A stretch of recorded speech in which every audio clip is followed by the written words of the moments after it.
तो पुण्यात्माओं, दया परमपिता परमेश्वर की सतगुरुदेव जी के आशीर्वाद से ये पुस्तक है मुक्ति बोध और इसका पेज नंबर है 87 पेज नंबर है। रंका बंका की जो कथा है वो यहाँ पे पूज्य गुरुदेव जी ने लिखी हुई है। ध्यान से सुनने का आप जी प्रयास कीजिए, क्योंकि परमपिता परमेश्वर सतगुरु रामपाल जी भगवान चाहते हैं कि हम सभी आत्माओं की जो सुरती है वो उनके चरण कमल में लगे, और सुरती को अपने चरण कमल में लगाने के लिए आवश्यक है कि हम परमेश्वर के प्रति दृढ़ हों, विश्वासी हों, समर्पित हों। और ये सारी जो चीज़ें हैं पुण्यात्माओं, ये तब तक नहीं हो सकती है जब तक कि हम अपने पूज्य गुरुदेव जी को भगवान के रूप में स्वीकार ना कर लें। और पूज्य गुरुदेव जी को भगवान के रूप में स्वीकार केवल इस ज्ञान को आधार बना के ही किया जा सकता है।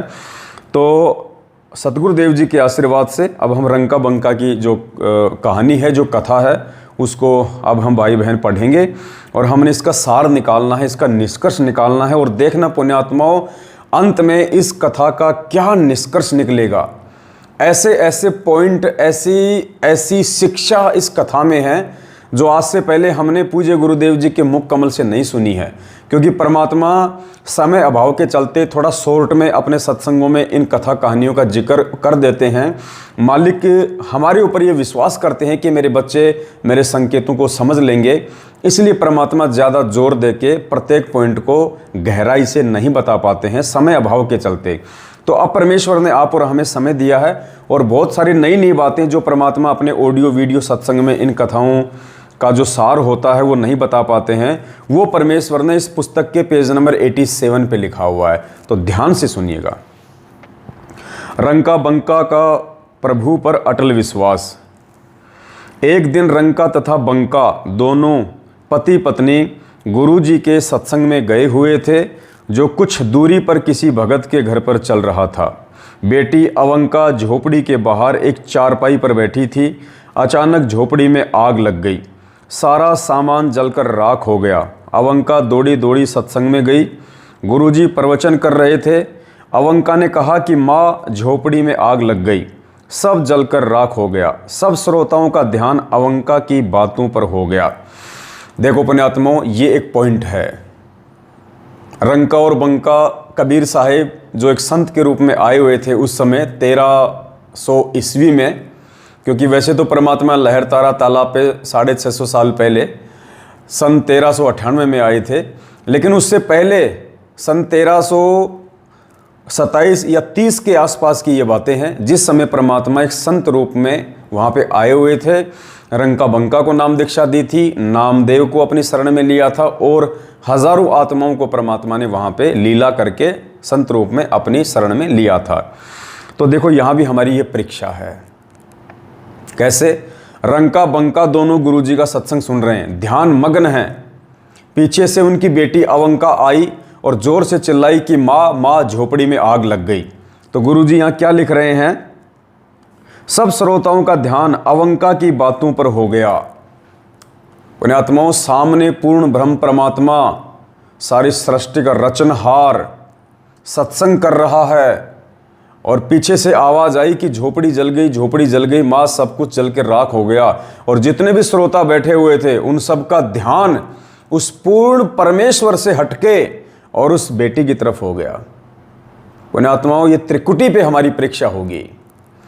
त्रिकुटी पे पूज्य गुरुदेव जी सामने खड़े होंगे, हम अपने गुरुदेव के सूरत की तरफ टकटकी लगा के देख रहे होंगे, उनकी बातों को हम ध्यानपूर्वक सुन रहे होंगे। अचानक पीछे से कोई आके कहेगा कि कबीर साहब आ गए, कबीर साहब आ गए, देखो वो खड़े। और यदि उस समय पुण्यात्मा उस असली कबीर साहब सतगुरु रामपाल जी भगवान की तरफ जो हम टकटकी लगाए देख रहे थे, वहाँ से हटके यदि किसी आकाशवाणी की बात सुन के या किसी भगत की बातें सुन के, क्योंकि काल हमारे को ऐसे ही भ्रमित करेगा, हमारे ध्यान को तोड़ने का वो प्रयास करेगा। और एक क्षण के लिए भी यदि उस समय हमारा ध्यान हमारे प्रभु से, हमारे सतगुरुदेव जी से हट गया, टूट गया, तो पुण्यात्मा उसी समय हम पतिव्रता पद से गिर जाएंगे, काल हमें ठग लेगा। तो हमने बिल्कुल भी ये गलतियां नहीं करनी है, चाहे कोई कितना ही चीखे, कितना ही कोई चिल्लाए। हमने अपने प्रभु के वचनों को बहुत गहनता से, बहुत ध्यान से सुनना है। एक भगत था, वो संध्या आरती कर रहा था और पीछे से किसी ने आके कहा कि रे दरवाजे पे गुरुजी आ गए। तो उस भगत ने कहा कि अगर गुरुजी आ गए हैं तो सामने आ जाएंगे, हम अभी आरती कर रहे हैं। अगर गुरुजी आ गए हैं तो गुरुजी सामने आ जाएंगे। देखो पुण्यात्माओं, कितनी बड़ी बात है। हम सामने अपने पूज्य गुरुदेव जी की फ़ोटो रख के दीपक जला के संध्या आरती करते हैं। हम खाली उसको एक फ़ोटो नहीं मानते हैं, हम ये समझते हैं कि हमारे पूज्य गुरुदेव जी आरती के समय साक्षात सूक्ष्म रूप में यहाँ पे विराजमान है और उनके सामने खड़े होके हम प्रभु की आरती कर रहे हैं। अब पीछे से कोई आके कह रहा है, वो उसकी परीक्षा थी कि भाई दरवाजे पे गुरुजी खड़े हैं। अगर वो आत्मा सामने से अपना ध्यान हटा के और पीछे दौड़ पड़ती कि गुरुजी आ गए, गुरुजी आ गए, तो उसी क्षण वो आत्मा फेल हो जाती। अगर पीछे गुरुजी खड़े हैं तो सामने फिर आप किसके सामने खड़े होकर आरती कर रहे हैं? दीवार के सामने या अपने गुरुजी को साक्षात सामने मान के?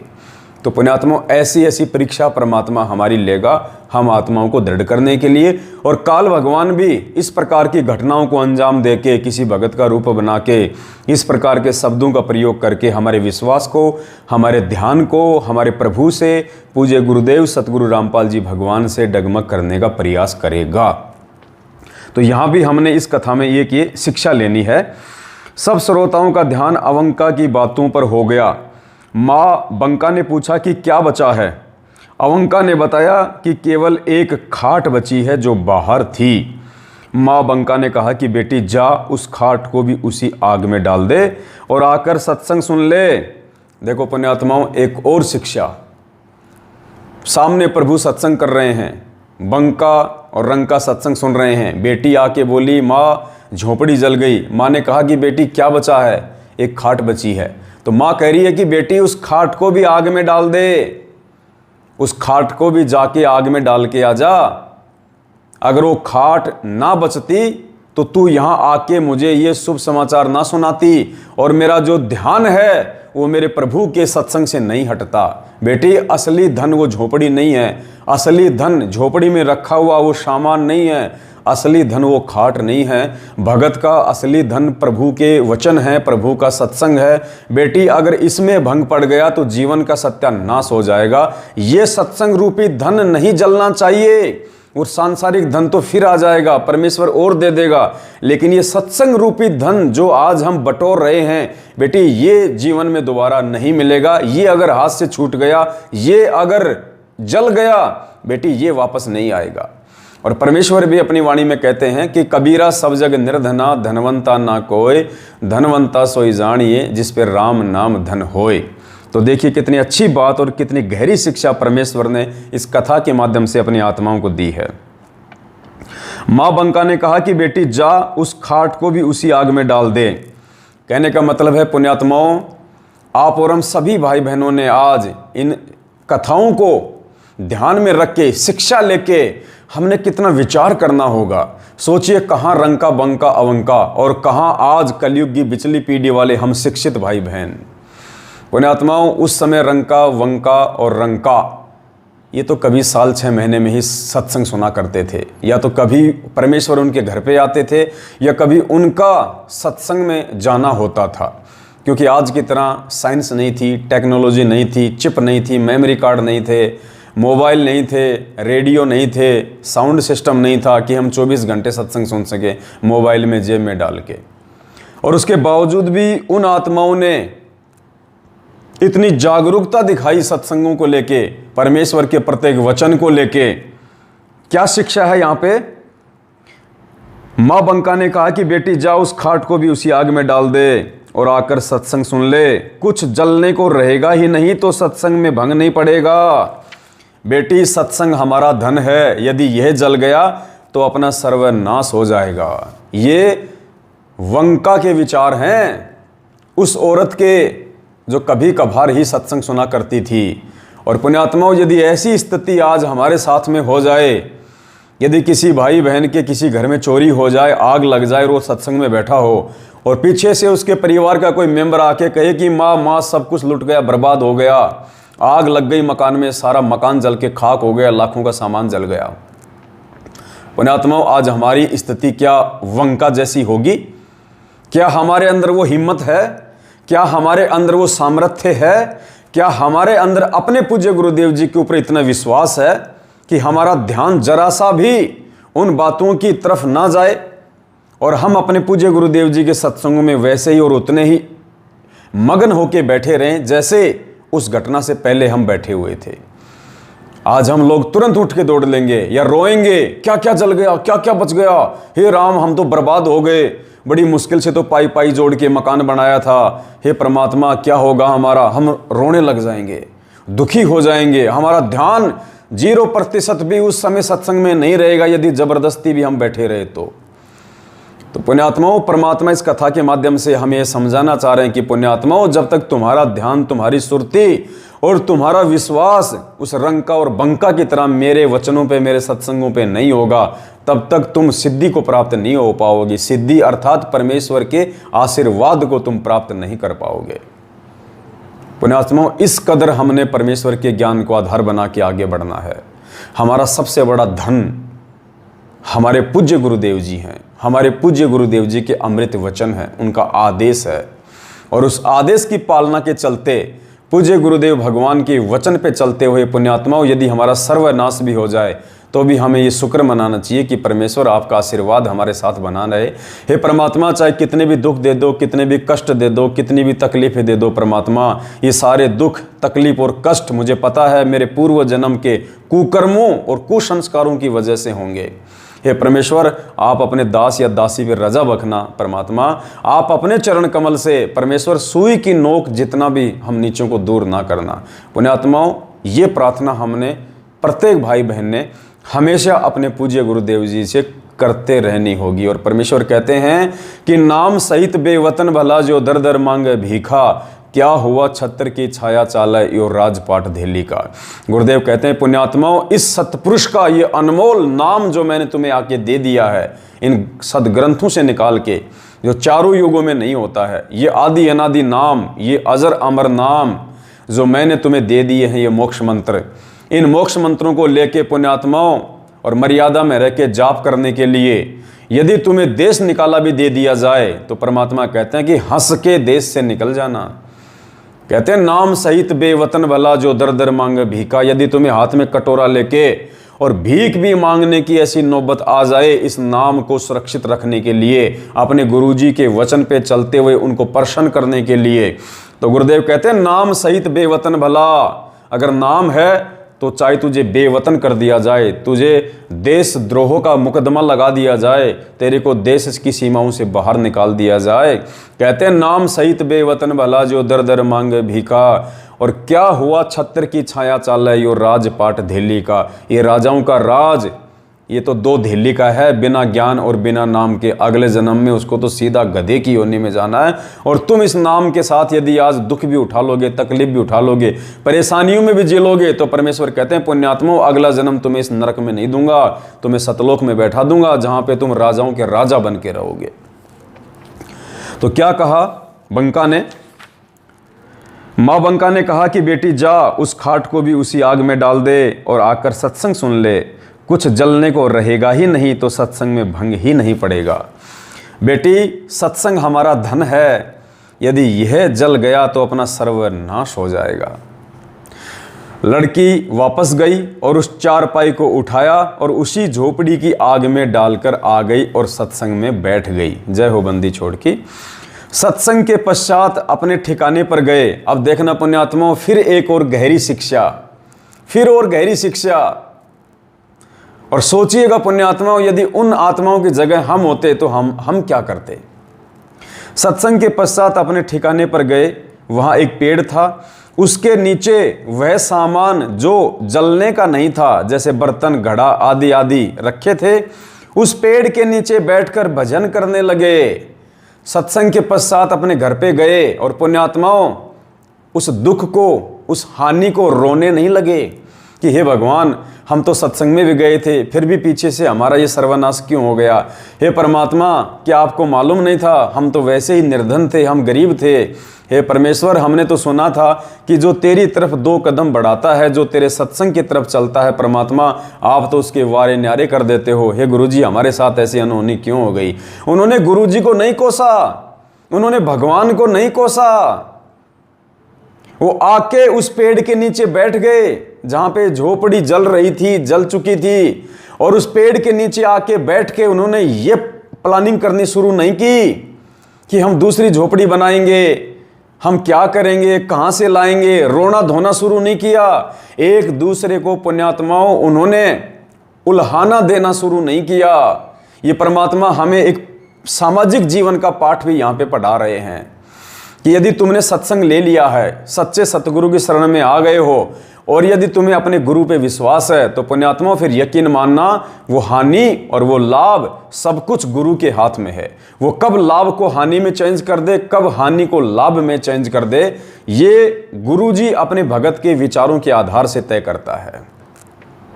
तो घर पे वापस आके जहाँ पे झोपड़ी जली हुई थी और झोपड़ी के बाहर जो थोड़ा बहुत सामान रखा हुआ था, बर्तन मटके आदि, वहाँ उस पेड़ की छाया में बैठ गए और पुण्यात्माओं रोने नहीं लगे, दुखी नहीं हुए, परेशान नहीं हुए। वो झोपड़ी को देख देख के अंदर से दुखी होके इधर उधर की बातें नहीं करने लगे, बैठ के परमात्मा का भजन करने लगे। जो सत्संग में गुरुजी ने बातें बताई थी उन पे डिस्कस करने लगे, साध संगति वहां बैठ के वो करने लगे तीनों प्राणी। शिक्षा पुण्यात्माओं, शिक्षा। सोचो यदि आज हमारे साथ में ऐसा हो जाए, यदि हम सत्संग में जा रहे हैं या सत्संग से आ रहे हैं, रास्ते में यदि हमारा मोबाइल गिर जाए या टूट जाए, फूट जाए, पुण्यात्माओं हम कितना कोसेंगे भगवान को, हम कितने दुखी हो जाते हैं कि अच्छा गया सत्संग में, ना जाता तो ठीक था, मेरा मोबाइल चोरी हो गया, वहाँ तो चोर आते हैं, मेरा मोबाइल फूट गया, रास्ते में गिर गया, क्या फ़ायदा हुआ, नहीं जाता तो ही ठीक था। एक छोटे से नुकसान को, जबकि पुण्यात्माओं वो तो उनका तो पूरा का पूरा परिवार जल गया था, पहले से बेचारे वो गरीब थे, एक टूटी फूटी झोपड़ी थी उनके पास में, वो भी जल गई, फिर भी उन्होंने भगवान को नहीं कोसा और ना ही उन्होंने एक दूसरे को उलाहना दिया। परमात्मा हमें एक परिवार में हमें कैसे रहना चाहिए, लाभ हानि के समय, सुख दुख के समय, परमात्मा वो भी हमें यहाँ पे पाठ पढ़ा रहे हैं कि पुण्यात्मा मेरी शरण में आने के बाद, गुरुदेव कह रहे हैं कि मेरी शरण में आने के बाद अगर तुम्हारे घर में कोई छोटी मोटी हानि भी हो जाती है, कोई परेशानी भी हो जाती है, तो एक दूसरे को दोष नहीं देना चाहिए, वरना वो रंकार बंका आपस में वहां पे वो लड़ पड़ते, झगड़ पड़ते और कहते कि जी क्या जरूरत थी आपको दीपक को जलता हुआ छोड़ने की, सत्संग में जा रहे थे ना, 2 घंटे बाद में लगा देते, आने के बाद लगा देते, कि आपको मालूम नहीं है झोपड़ी में कितने चूहे हैं, कोई भी चूहा उस बाती को लेके ऊपर चला जाएगा और झोपड़ी में आग लग जाएगी। मैं तुम्हें कितना रोया करती थी, कितना समझाया करती थी, तुम मेरी बात मानते कहाँ हो, अब देखो जी ना घर के रहे ना घाट के रहे। एक दूसरे को दोष नहीं दिया उन्होंने, क्योंकि वो समझ चुके थे, परमात्मा के ज्ञान को जान चुके थे, अपने जीवन के मकसद की तरफ वो आगे बढ़ रहे थे और उन्हें पता था कि छोटी छोटी बातों के लिए यदि हम लड़ेंगे झगड़ेंगे तो परमात्मा अंतर्यामी है, गुरुजी अंतर्यामी है, वो 24 घंटे हमें देखते रहते हैं अदृश्य रूप से, सूक्ष्म रूप से। और परमात्मा हमारी इस वार्तालाप से, परमात्मा हम एक दूसरे को हम जो दोष देंगे, यहाँ पे एक दूसरे की हम जो गलतियां निकालेंगे, वो अंतर्यामी परमात्मा जब इतना ज्ञान लेने के बाद हमारी इन बातों को सुनेगा तो वो दुखी होगा। और कहते हैं जिन बातन से गुरु दुख पावे तिन बातों को दूर भगावे। तो पुण्यात्माओं वो मालिक की विशेष आत्मा थी, उन्होंने संयम से काम लिया, उन्होंने धैर्य से काम लिया, क्योंकि गुरुदेव ने हमें जो भक्ति के जो 5 जो लक्षण बताए हैं, शील संतोष विवेक दया अक्षमा, जब तक हम इन 5 गुणों को अपने अंदर धारण नहीं करेंगे पुण्यात्माओं, हम भगत के भूमिका में पूरी तरह से नहीं बैठ पाएंगे।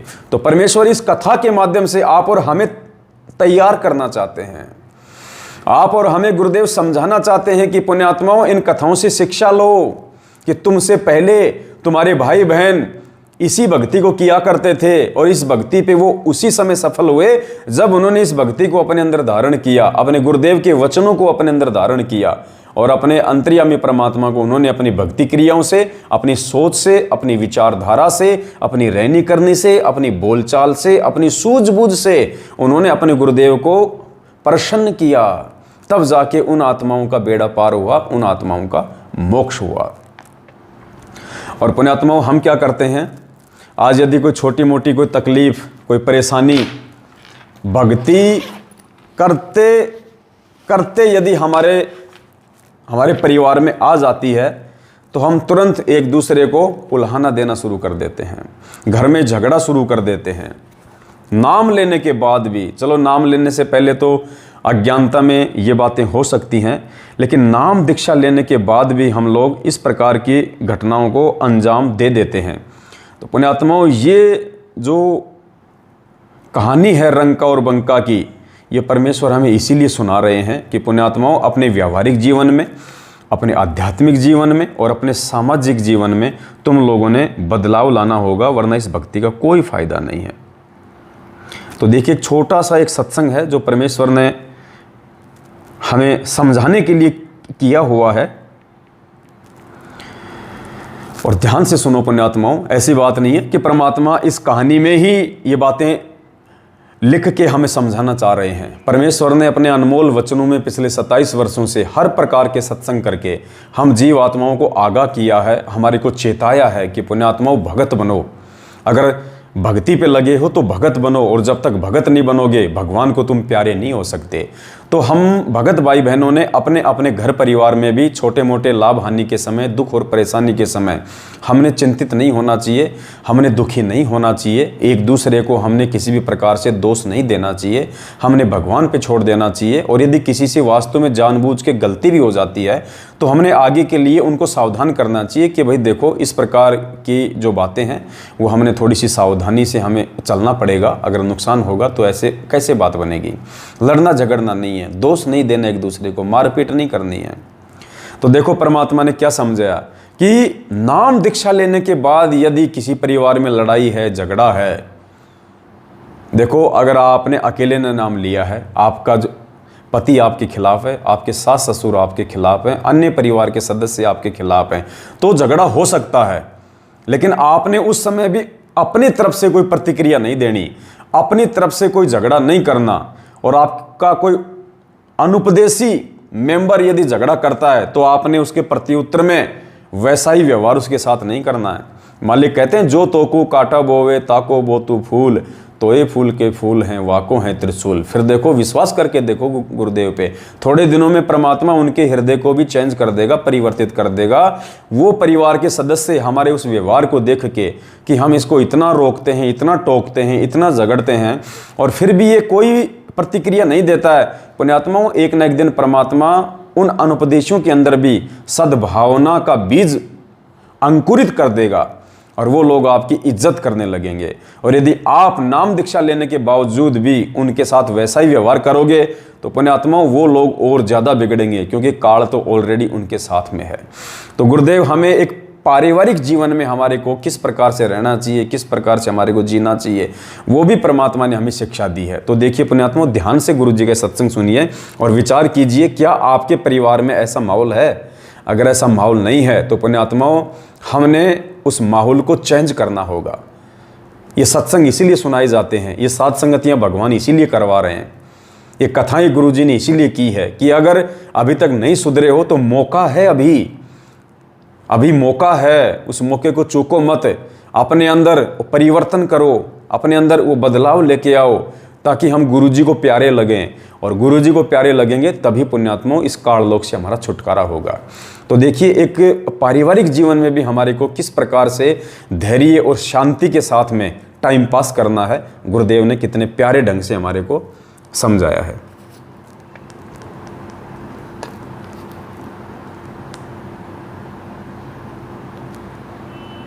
पुण्यात्माओं, उपदेश लेने के बाद हमारे हर व्यवहार में परिवर्तन होना चाहिए, तभी हम भगत हैं। हम नाम भगत का रावण काम जगत तक ढूंढे करें, तो क्या कि भगत भी लड़ाई झगड़ा छोटी छोटी बातों में खर्चा तानी है, थोड़ा हानि लाभ हो जाए, फिर वो कंजरपना, फिर क्या फायदा इस भक्ति का? फिर विश्वास कहाँ आपको भगवान के ऊपर जो परमात्मा करता है। अब जो भी ऑपरेशन होगा मालिक करेगा, आपकी हानि है तो भी हित, और हित तो हित है ही है, आप इतना विश्वास रखना।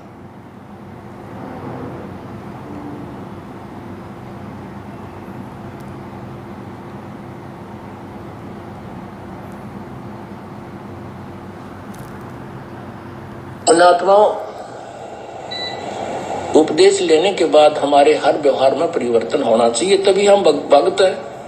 हम नाम भगत का रावण काम जगत तक ढूंढे करें, तो क्या कि भगत भी लड़ाई झगड़ा छोटी छोटी बातों में खर्चा तानी है, थोड़ा हानि लाभ हो जाए फिर वो कंजरपना, फिर क्या फायदा इस भक्ति का? फिर विश्वास कहाँ आपको भगवान के ऊपर जो परमात्मा करता है? अब जो भी ऑपरेशन होगा मालिक करेगा, आपकी हानि है तो भी हित, और हित तो हित है ही है, आप इतना विश्वास रखना। तो गुरुदेव कह रहे हैं कि नाम लेने के बाद भी यदि तुम छोटी मोटी हानि हो जाने पे अपने घर में लड़ाई झगड़ा करोगे, एक दूसरे को दोष दोगे, तो गुरुदेव कहते हैं फिर उस घर में भक्ति नहीं है, वो कंजरपना है। फिर तुम्हें विश्वास कहाँ हुआ अपने गुरुदेव पे? अगर नाम दीक्षा लेने के बाद और यदि तुम मर्यादा में हो और फिर भी यदि कोई छोटी मोटी हानि तुम्हारे साथ में हो रही है, तो पुण्यात्माओं परमेश्वर की तरफ से वो परीक्षा होती है, परीक्षा। क्योंकि दुख में, तकलीफ़ों में, छोटे मोटे संकटों में ही भगवान अपने भगत की परीक्षा लेगा। उन दुखों में ही पता चलेगा कि मेरे भगत के अंदर कितना संयम पैदा हुआ है, कितना धैर्य पैदा हुआ है, कितना संतोष पैदा हुआ है, कितना शीलता उसके अंदर आई है, और कितना उसको एक दूसरे को अक्षमा करने की प्रवृत्ति उसके अंदर जो है वो पैदा हुई है। तो तकलीफ़ों में ही भगत की पहचान होती है। और ज्ञान को आधार ना बना के उन तकलीफ़ों में हम एक दूसरे को दोष देने लग जाते हैं, छोटी छोटी बातों में हम मायूस हो जाते हैं, तो पुण्यात्माओं हमारा परमात्मा हमसे ज़्यादा हमसे मायूस हो जाएगा कि इतना ज्ञान देने के बाद अगर इसको मेरे ऊपर विश्वास नहीं है, फिर काहे का भगत है, काहे की ये भक्ति करेगा, काहे का ये सतलोक जाएगा। परमात्मा हमारे से अपना ध्यान हटा देगा। और पुण्यात्माओं जब हम अपना जीवन हमारे गुरुदेव के चरणों में डिवोटी हो चुके हैं, हम डिवोट कर चुके हैं, तो पुण्यात्माओं हमने हर क्रिया से परमात्मा को केवल प्रसन्न करना है, दुखी नहीं करना है। तो देखिए रंका और बंका ने क्या किया, परमात्मा को प्रसन्न किया और हमारे लिए एक एग्जाम्पल बन गए ये महान आत्माएं। और देखना आगे परमात्मा इस कथा का क्या सार बताएंगे पुण्यात्माओं, आंखें खुल जाएंगी हमारी। बेटी सत्संग हमारा धन है, यदि यह जल गया तो अपना सर्वनाश हो जाएगा। लड़की वापस गई और उस चारपाई को उठाया और उसी झोपड़ी की आग में डालकर आ गई और सत्संग में बैठ गई। सत्संग के पश्चात अपने ठिकाने पर गए, वहाँ एक पेड़ था, उसके नीचे वह सामान जो जलने का नहीं था, जैसे बर्तन घड़ा आदि आदि पड़े थे, उस वृक्ष के नीचे बैठकर भजन करने लगे। उनको पता नहीं चला कि कब सो गए। पुण्यात्माओं परमात्मा की चर्चा करते करते, साध संगति करते करते और भूखे पेट तीनों प्राणी सो गए रात को।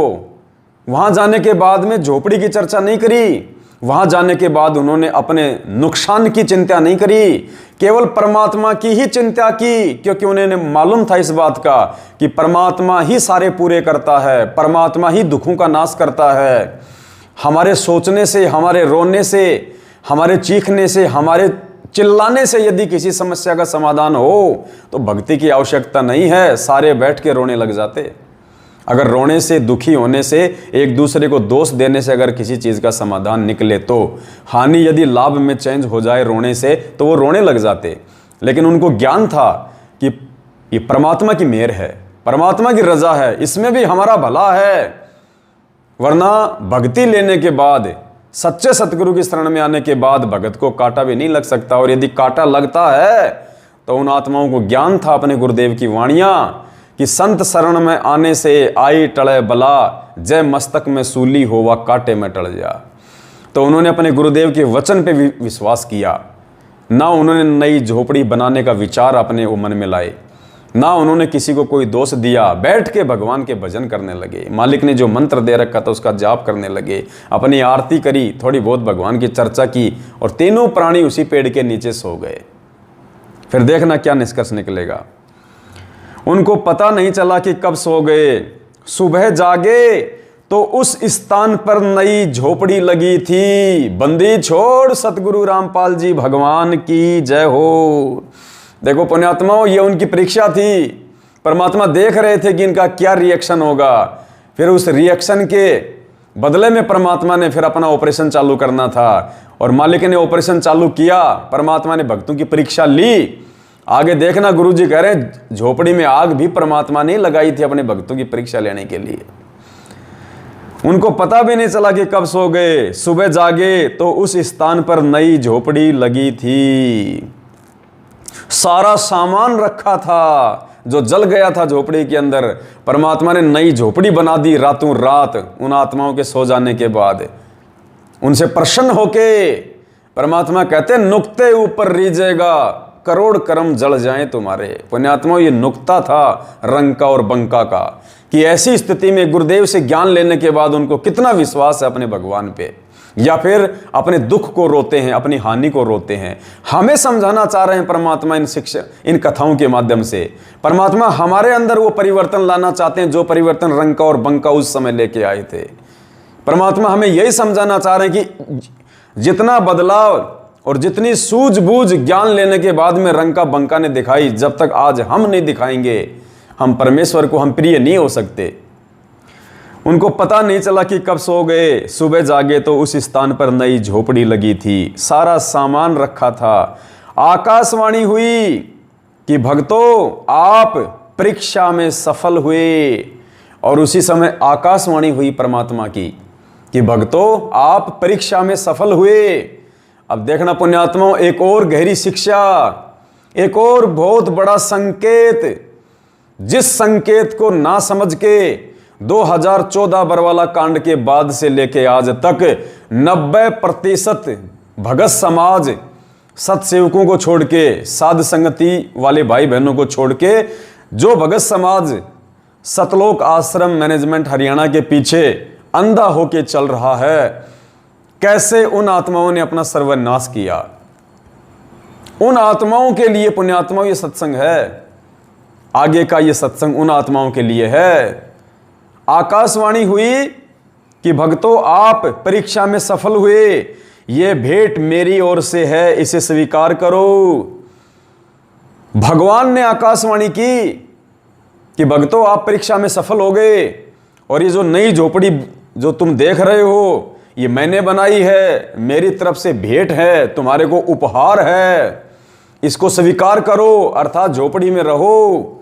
लेकिन रंका और बंका ने उस आकाशवाणी पे विश्वास नहीं किया। रंका और बंका ने उस आकाशवाणी को सत्य नहीं माना। रंका और बंका ने क्या किया पुण्यात्माओं? सबसे पहले वापस आश्रम में गए और गुरुजी की क्या आज्ञा है उसको जानना चाहा। उस आकाशवाणी के भरोसे नहीं रहे, उस आकाशवाणी के ऊपर वो फिदा नहीं हुए। पुण्यात्माओं, कितनी बड़ी शिक्षा! जैसे आज ये ऑडियो आ रही है इसार जेल के नाम से, ये आकाशवाणी है। हम मोबाइल में हम गुरुजी को नहीं देख रहे, वो टेलीफोन में हम गुरुजी को नहीं देख रहे। गुरुजी से मिलती जुलती वो ऑडियो आ रही हैं और कहा जाता है कि गुरुजी की ऑडियो है, गुरुजी का आदेश है। वो आकाशवाणी है हमारे लिए, रंका बंका की तरह आकाशवाणी। अब देखना पुण्यात्मा, रंका और बंका तो उस समय सावधान हो गए उस आकाशवाणी को सुन के। उस समय की आकाशवाणी और आज की ऑडियो जो भगत समाज को सुनाई जाती है कि गुरुजी की ऑडियो, गुरुजी की ऑडियो। अब देखना पुण्यात्माओं, कैसे रंका और बंका सफल हुए और कैसे आज का शिक्षित भगत समाज पिछली पीढ़ी में जन्म लेने के बाद भी फैल हो रहा है। आकाशवाणी हुई कि भक्तों आप परीक्षा में सफल हुए, ये भेंट मेरी ओर से है, इसे स्वीकार करो। तीनों सदस्य उठकर पहले आश्रम में गए। वो भगवान की बातों को स्वीकार नहीं किया, गोविंद की बातों को स्वीकार नहीं किया। उस झोपड़ी में उस आकाशवाणी को सुन के रहने नहीं लगे। सबसे पहले तीनों उठ के वापस आश्रम में गए और झोपड़ी जलने तथा दोबारा से बनने की घटना बताई तथा कहा कि हे प्रभु, हम तो नामदेव की तरह ही आपको कष्ट दे रहे हैं। हम उसको नसीहत देते थे कि, और आज वही मूर्खता हमने कर दी। कौन सी नसीहत और कौन सा कष्ट जो नामदेव ने दिया था? एक सत्संग में गुरुजी ने बताया कि नामदेव जो था उसने नाम भी ले लिया था, लेकिन वो ज्ञान को आधार नहीं बना पा रहा था। और एक समय गांव के मंदिर में आरती चल रही थी, जबकि नामदेव को इस बात का अच्छे से पता था कि ये जो पंडित लोग हैं ये हम नीची जाति वालों को मंदिर में प्रवेश करने नहीं देते हैं। फिर भी नामदेव की जो भक्ति थी उससे रुका नहीं गया और वो पंडितों के बीच से निकलता निकलता आगे पहुंच गया विट्ठल भगवान की मूर्ति के सामने। जहाँ पे पंडित लोग आरती कर रहे थे। अब उसके हाथ में कुछ और तो था नहीं बजाने के लिए, पैरों की दोनों जूती निकाली और आपस में उनको बजाना शुरू कर दिया, मगन हो गया। उसी समय उन पंडितों ने देखा ये नीच जाति का ये अछूत यहाँ आ गया, इसने तो सब कुछ दूषित कर दिया। उसको उठा के मंदिर के पीछे की साइड में फेंक दिया। नामदेव जी वहाँ पे भी जूतियाँ बजा रहे हैं। परमात्मा ने अपने भगत की इज्जत रक्षा के लिए, अपने भगत की मान रखने के लिए, मालिक कहते हैं गोता मारूं स्वर्ग में जा बैठूं पाताल, गरीब दास ढूंढता फिरूं अपने हीरे मोती लाल। अपनी उन अति विशेष प्रिय आत्माओं के लिए परमात्मा यहाँ आते हैं, भटकते रहते हैं, दुख उठाते हैं, लोगों की गालियाँ खाते हैं, मार खाते हैं, जैसा कि आज वो प्रभु सतगुरु रामपाल जी भगवान उठा रहे हैं। और परमेश्वर ने उस मंदिर का मुंह फेरा उस समय अपने हाथ से, उस मंदिर का मुंह फेर दिया। मंदिर का पीछे का हिस्सा तो पंडितों की तरफ हो गया और आगे का हिस्सा नामदेव की तरफ हो गया। और सभी लोगों ने फिर अपनी गलती स्वीकार की इस चमत्कार को देख के। और उसके बाद में जब नामदेव जी रंका और बंका के वहाँ गए झोपड़ी पे, तो उनकी जो बेटी थी अवंका, वो कोई दवाई तैयार कर रही थी, औषधि जड़ी बूटियों वाली। तो नामदेव ने कहा कि बहन ये क्या कर रही हो? तो अवंका ने कहा कि भाई तू गुरुजी को ज़्यादा दुखी मत किया कर, तू गुरुजी को बहुत परेशान करता है।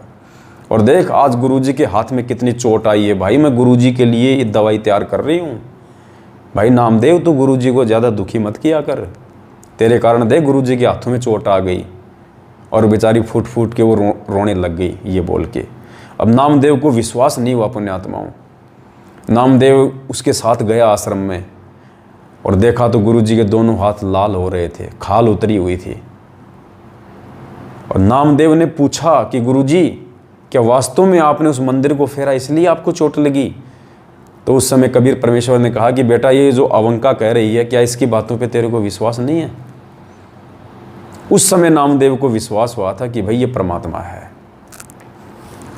तो रंका और बंका ने कहा कि भगवान आप हम नीचों के लिए हमारे घर पे आए, हे परमात्मा आपने हम नीचों के लिए झोपड़ी बनाई। परमात्मा हमने तो नामदेव की तरह ही आपको हमने दुख दिया है, हमने आपको कष्ट दिया है। परमात्मा इस कष्ट से हमें कैसे मुक्ति मिलेगी परमेश्वर?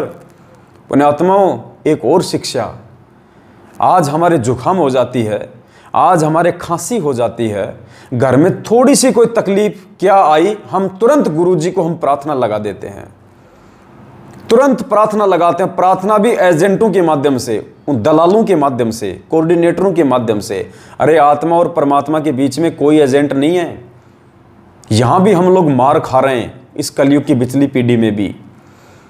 तुरंत हम अर्जी लगवा देते हैं कोऑर्डिनेटर को फ़ोन करके, इन फर्जी आश्रमों के नंबरों पे फ़ोन करके मेरी अर्जी लगाओ, मेरी अर्जी लगाओ, गुरुजी से मेरी प्रार्थना लगाओ, मेरी भैंस मर गई, मेरी भैंस दूध नहीं दे रही, मेरी बेटी के बेटा नहीं हो रहा, ये कर लूँ वो कर लूँ। पुण्यात्माओं क्यों दुखी करते हैं हम परमात्मा को, क्यों परेशान करते हैं हम परमेश्वर को? अरे परमात्मा हमसे यहाँ भक्ति करवाने आया है, परमात्मा हमें ज्ञान दे के सतलोक ले जाने आया है, और हम नादान इतना ज्ञान लेके अपने दुखों को हम रोते रहते हैं। बात बात पे भगवान से हम अर्जी करते रहते हैं, हम प्रार्थना करते रहते हैं। अब क्या भगवान का यही काम रह गया तुम्हारी सर्दी जुकाम ठीक करने का? ये कॉमन सेंस की बातें पुण्यात्माओं। ज्ञान समझ में आ गया तो फिर समझो कि गुरुजी अंतर्यामी है। गुरुजी हमारे किसी भी दुख तकलीफ परेशानी संकट और प्रार्थना से अनभिज्ञ नहीं है। मालिक कहते हैं चीटी पायल बाजे पैर, साहिब सुनता है सब लहर।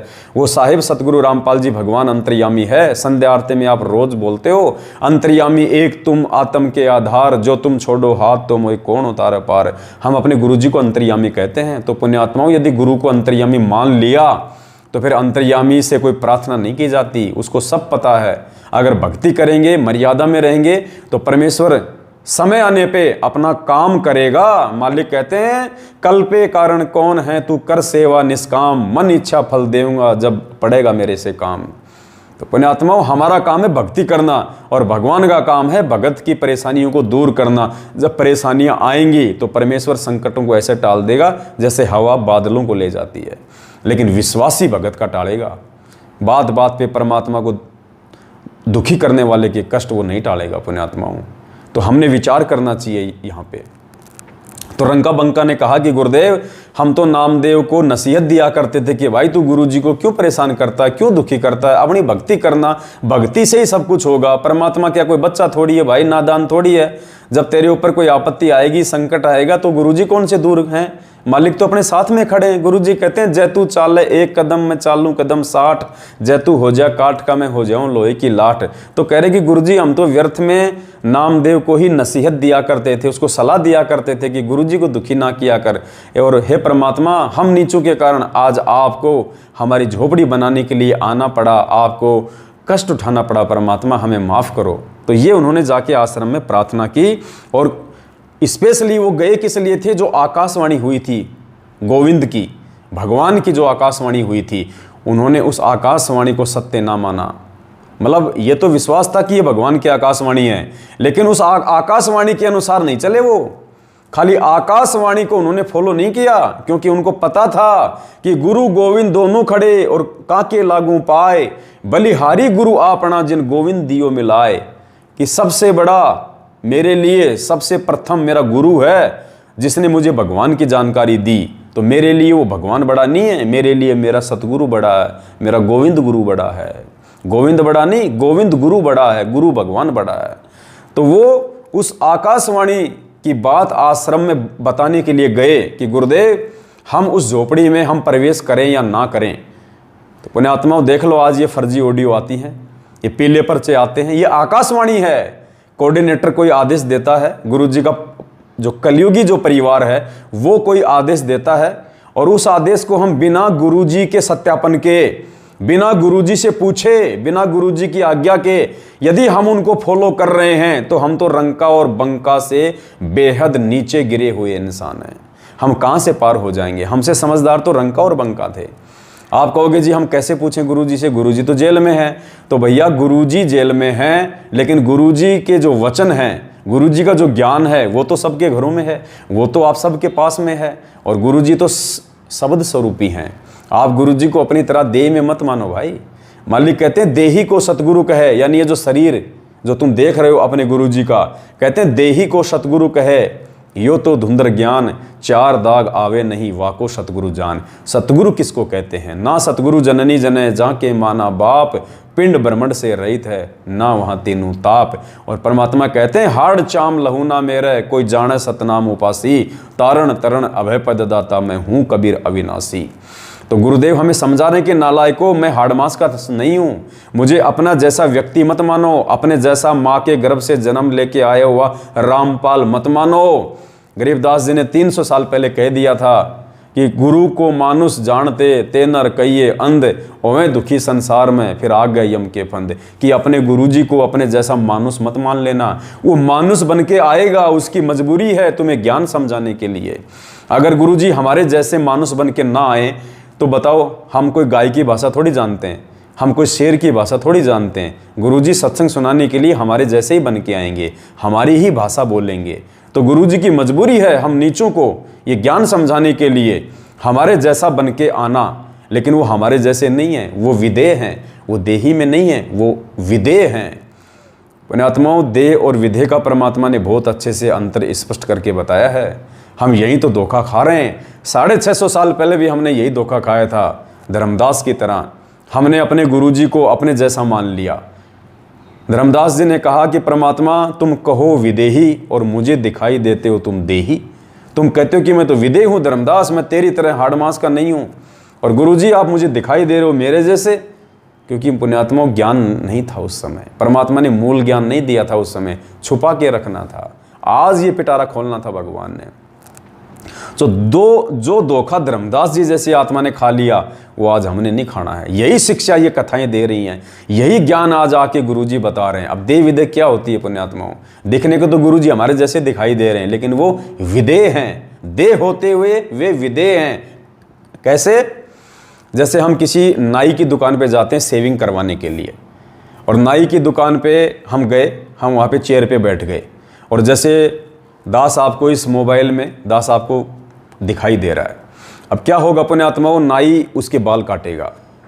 अब बाल काटेगा तो वो कैंची चलती हुई बाल काटते हुए शीशे में भी दिखाई देंगे, वो बाल नीचे गिरते हुए शीशे में भी दिखाई देंगे, बातचीत करते हुए नाई और वो जो आदमी है दोनों दिखाई देंगे। और अगर किसी कारण से उसके यहाँ पे कैंची से या ब्लेड से यदि वो कट लग गया और खून आ गया, तो पुण्यात्माओं खून के टपके उस आदमी के यहाँ से नीचे गिरते हुए दिखाई देंगे और शीशे में भी नीचे गिरते हुए दिखाई देंगे। लेकिन बाहर जो आदमी है उसके खून के यदि हाथ लगाया जाएगा तो उसकी उंगली पे लग जाएगा कि देखो ये कट गया। अगर शीशे में जो सेम टू सेम ऐसा ही दिखाई दे रहा है, खून दिखाई दे रहा है, गिरता हुआ दिखाई दे रहा है, लेकिन शीशे में यदि हम उस खून के ऊपर हाथ रखेंगे तो पुण्यात्माओं खून उंगली के नहीं लगेगा, जबकि सेम टू सेम दिखाई दे रहा है। तो यही अंतर है देह में और विदेह में। हमारे गुरुदेव हमारे जैसे ही दिखाई देंगे, हमारे जैसे ही हाड़ मांस के दिखाई देंगे, हमारी जैसे ही वो क्रिया करते हुए दिखाई देंगे, लेकिन असल में वे विदेह हैं।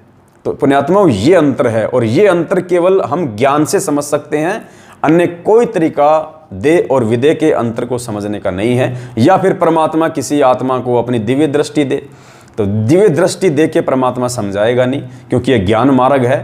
परमात्मा ने हमें अक्सर ज्ञान युक्त किया है, पिछली पीढ़ी में जन्म दिया है, शिक्षा दी है। परमात्मा किसी के साथ भेदभाव नहीं करेगा, समान रूप से परमात्मा ज्ञान से ही सबको समझाएगा। और जो आत्मा ज्ञान को आधार बना के उनको समझ जाएंगी, वही आत्मा इस कलयुग की पिछली पीढ़ी में सतगुरु रामपाल जी भगवान के रहते सहते मोक्ष प्राप्त करने के अधिकारी हैं, अन्यथा हम रह जाएंगे। और हम वो मोक्ष प्राप्त करें, इसके लिए भगवान ने हमें ये साध संगतियां दी हैं, ये विशेष मेहर बख्शी है परमात्मा ने। जो भेद निकल के आ रहे हैं साध संगतियों के माध्यम से, हमारे गुरुदेव के ऊपर, हमारे भगवान के ऊपर, हमारे महबूब के ऊपर हमारा विश्वास दिन दोगुना रात चौगुना बढ़ रहा है। हम और ज़्यादा दृढ़ और लगन और समर्पण के साथ भक्ति कर रहे हैं। ये साध संगतियों का असर है, परमेश्वर का आशीर्वाद है। मालिक कहते हैं साध संगत से भेद जो पाया, परमेश्वर सतगुरु रामपाल जी भगवान ने सफल बनाया। और एक वाणी में परमात्मा कहते हैं कि गुरु का वचन और साध की संगत, गुरु का वचन यानी सतगुरु रामपाल जी भगवान के सत्संग, उनके वचन, उनके आदेश, और साध की संगत यानी भाई बहन आपस में मिलके, जो साधु भाई बहन आपस में मिलके जो गुरु जी के वचनों पे जो डिस्कस करते हैं, उसको कहते हैं साध संगत। तो परमेश्वर ने दोनों चीजों को समान बताया है और कह रहे हैं कि गुरु का वचन और साध की संगत अजर अमर घर पावे। जब तक ये दोनों चीजें आपको नहीं मिलेंगी, आप सतलोक की प्राप्ति नहीं कर सकते, उस अजर अमर घर की प्राप्ति नहीं कर सकते। तो कहते हैं गुरु का वचन और साध की संगत अजर अमर घर पावे, कहे कबीर सुनो रे गोरख हम सब कोई तत्व लखावें। तो पुण्यात्माओं ये साध संगतियां हमें प्राप्त हैं, सतलोक आश्रम मैनेजमेंट को और उनके पीछे लगी हुई संगत को प्राप्त नहीं है। और जब तक उनको वो प्राप्त नहीं होगा पुण्यात्मा, वो जीव मोक्ष के अधिकारी नहीं बन सकते। इसलिए दास बार बार आप जीव से प्रार्थना करता है कि पुण्यात्मा इस धरती पे सतगुरु रामपाल जी भगवान को प्राप्त करने के लिए, अर्थात सतलोक जाने के लिए, गुरु जी को प्राप्त करने का मतलब है सतलोक जाना, मोक्ष करवाना। गुरु जी तो वैसे सबको मिल चुके हैं, गुरु जी तो जेल में भी लोग रोज मिलते हैं, उन कैदियों को भी मिलते हैं, उन पुलिस वालों को भी मिलते हैं। तो क्या उन्होंने गुरु जी को प्राप्त कर लिया? नहीं। क्या उन्होंने भगवान प्राप्त कर लिया? नहीं। भगवान प्राप्त करने का मतलब गुरुजी ने बताया कि गुरुजी के द्वारा जो भक्ति विधि तुम्हें दी जाती है, उसको संपूर्णतया मर्यादा में रह के निभा के और अंतिम श्वास तक भक्ति करके सतलोक में चले जाना, उसको कहते हैं भगवान प्राप्ति, सतगुरु प्राप्ति। तो पुण्यात्माओं सतगुरु प्राप्ति का मार्ग ये साध संगति है, दुनिया में और दूसरा कोई तरीका नहीं है। यदि किसी व्यक्ति ने असल में सतगुरु रामपाल जी भगवान के पृथ्वी पे रहते सहते मोक्ष प्राप्त करना है, क्योंकि मोक्ष प्राप्ति का मौका भी गुरुजी के धरती पे रहते सहते है। गुरुजी के जाने के बाद ये मार्ग जरूर चलेगा कई हजार साल तक, लेकिन मोक्ष प्राप्त कोई नहीं करेगा। मोक्ष प्राप्त केवल गुरुजी के रहते सहते होगा। इसका निर्णय आपको आगे देंगे इसी पुस्तक से। तो क्या कहा, उनको पता नहीं चला कि कब सो गए, सुबह जागे तो उस स्थान पर नई झोपड़ी लगी थी, सारा सामान रखा था। आकाशवाणी हुई कि भक्तों आप परीक्षा में सफल हुए, ये भेंट मेरी ओर से है, इसे स्वीकार करो। तीनों सदस्य उठकर पहले आश्रम में गए और झोपड़ी जलने तथा पुनः बनने की घटना बताई तथा कहा कि हे प्रभु, हम तो नामदेव की तरह ही आपको कष्ट दे रहे हैं, हम उसको नसीहत देते थे, आज वही मूर्खता हमने कर दी। सतगुरु जी ने कहा, देखना फिर गुरु जी ने क्या कहा, गुरुजी ने क्या कहा, जब रंका और बंका ने भगवान की भविष्यवाणी को स्वीकार नहीं किया, भगवान के द्वारा दी गई उस भेंट को स्वीकार नहीं किया, और आज हम 14 जून को दाढ़ी मूंछ वाले को भगवान मान के काल्पनिक फोटो को कबीर प्रगट दिवस मना रहे हैं, वहां नाक रगड़ रहे हैं, वहां पे अपनी जो है मन्नतें मांग रहे हैं। पुण्यात्मा, धिक्कार है हमारे जीवन पे, धिक्कार यदि हमने भगवान को नहीं पहचाना तो। और कागज के टुकड़े को भगवान मान के हम उसके आगे भीख मांग रहे हैं, क्या मिलेगा हमें? कुछ नहीं मिलेगा सिवाय काल भगवान के। रंका बंका को तो खुद आकाशवाणी करके और भगवान ने कहा था कि झोपड़ी मैंने बनाई, इसमें रहो तुम। उसके बाद भी उन्होंने झोपड़ी को स्वीकार नहीं किया, और हम बिना दिए भिखारी की तरह आगे जा जाके हाथ खड़े कर रहे हैं, जबकि असली कबीर परमात्मा सतगुरु रामपाल जी भगवान हमारे सतगुरु के रूप में धरती पे हैं। और फिर भी हमें कागज के टुकड़े को भगवान मान के और मूर्खों के पीछे लग के उस जिंदा कबीर सतगुरु रामपाल जी भगवान का 8 सितंबर के दिन प्रगट दिवस ना मना के 14 जून को कागज के टुकड़े का, जिसका हमारे जीवन में कोई महत्व नहीं है, वो कागज का टुकड़ा ना हमें सत्संग सुना सकता, ना आशीर्वाद दे सकता, ना हमारे कार्य सिद्ध कर सकता, उसको तो हम भगवान मान रहे हैं। और 27 साल से जो हमें असंख्य सुख दे रहा है, लाभ दे रहा है, आशीर्वाद दे रहा है, हमें प्यार दे रहा है अपने माँ बाप से ज्यादा,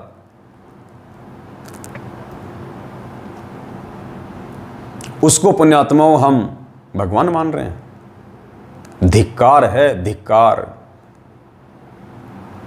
पुण्यात्माओं देखो,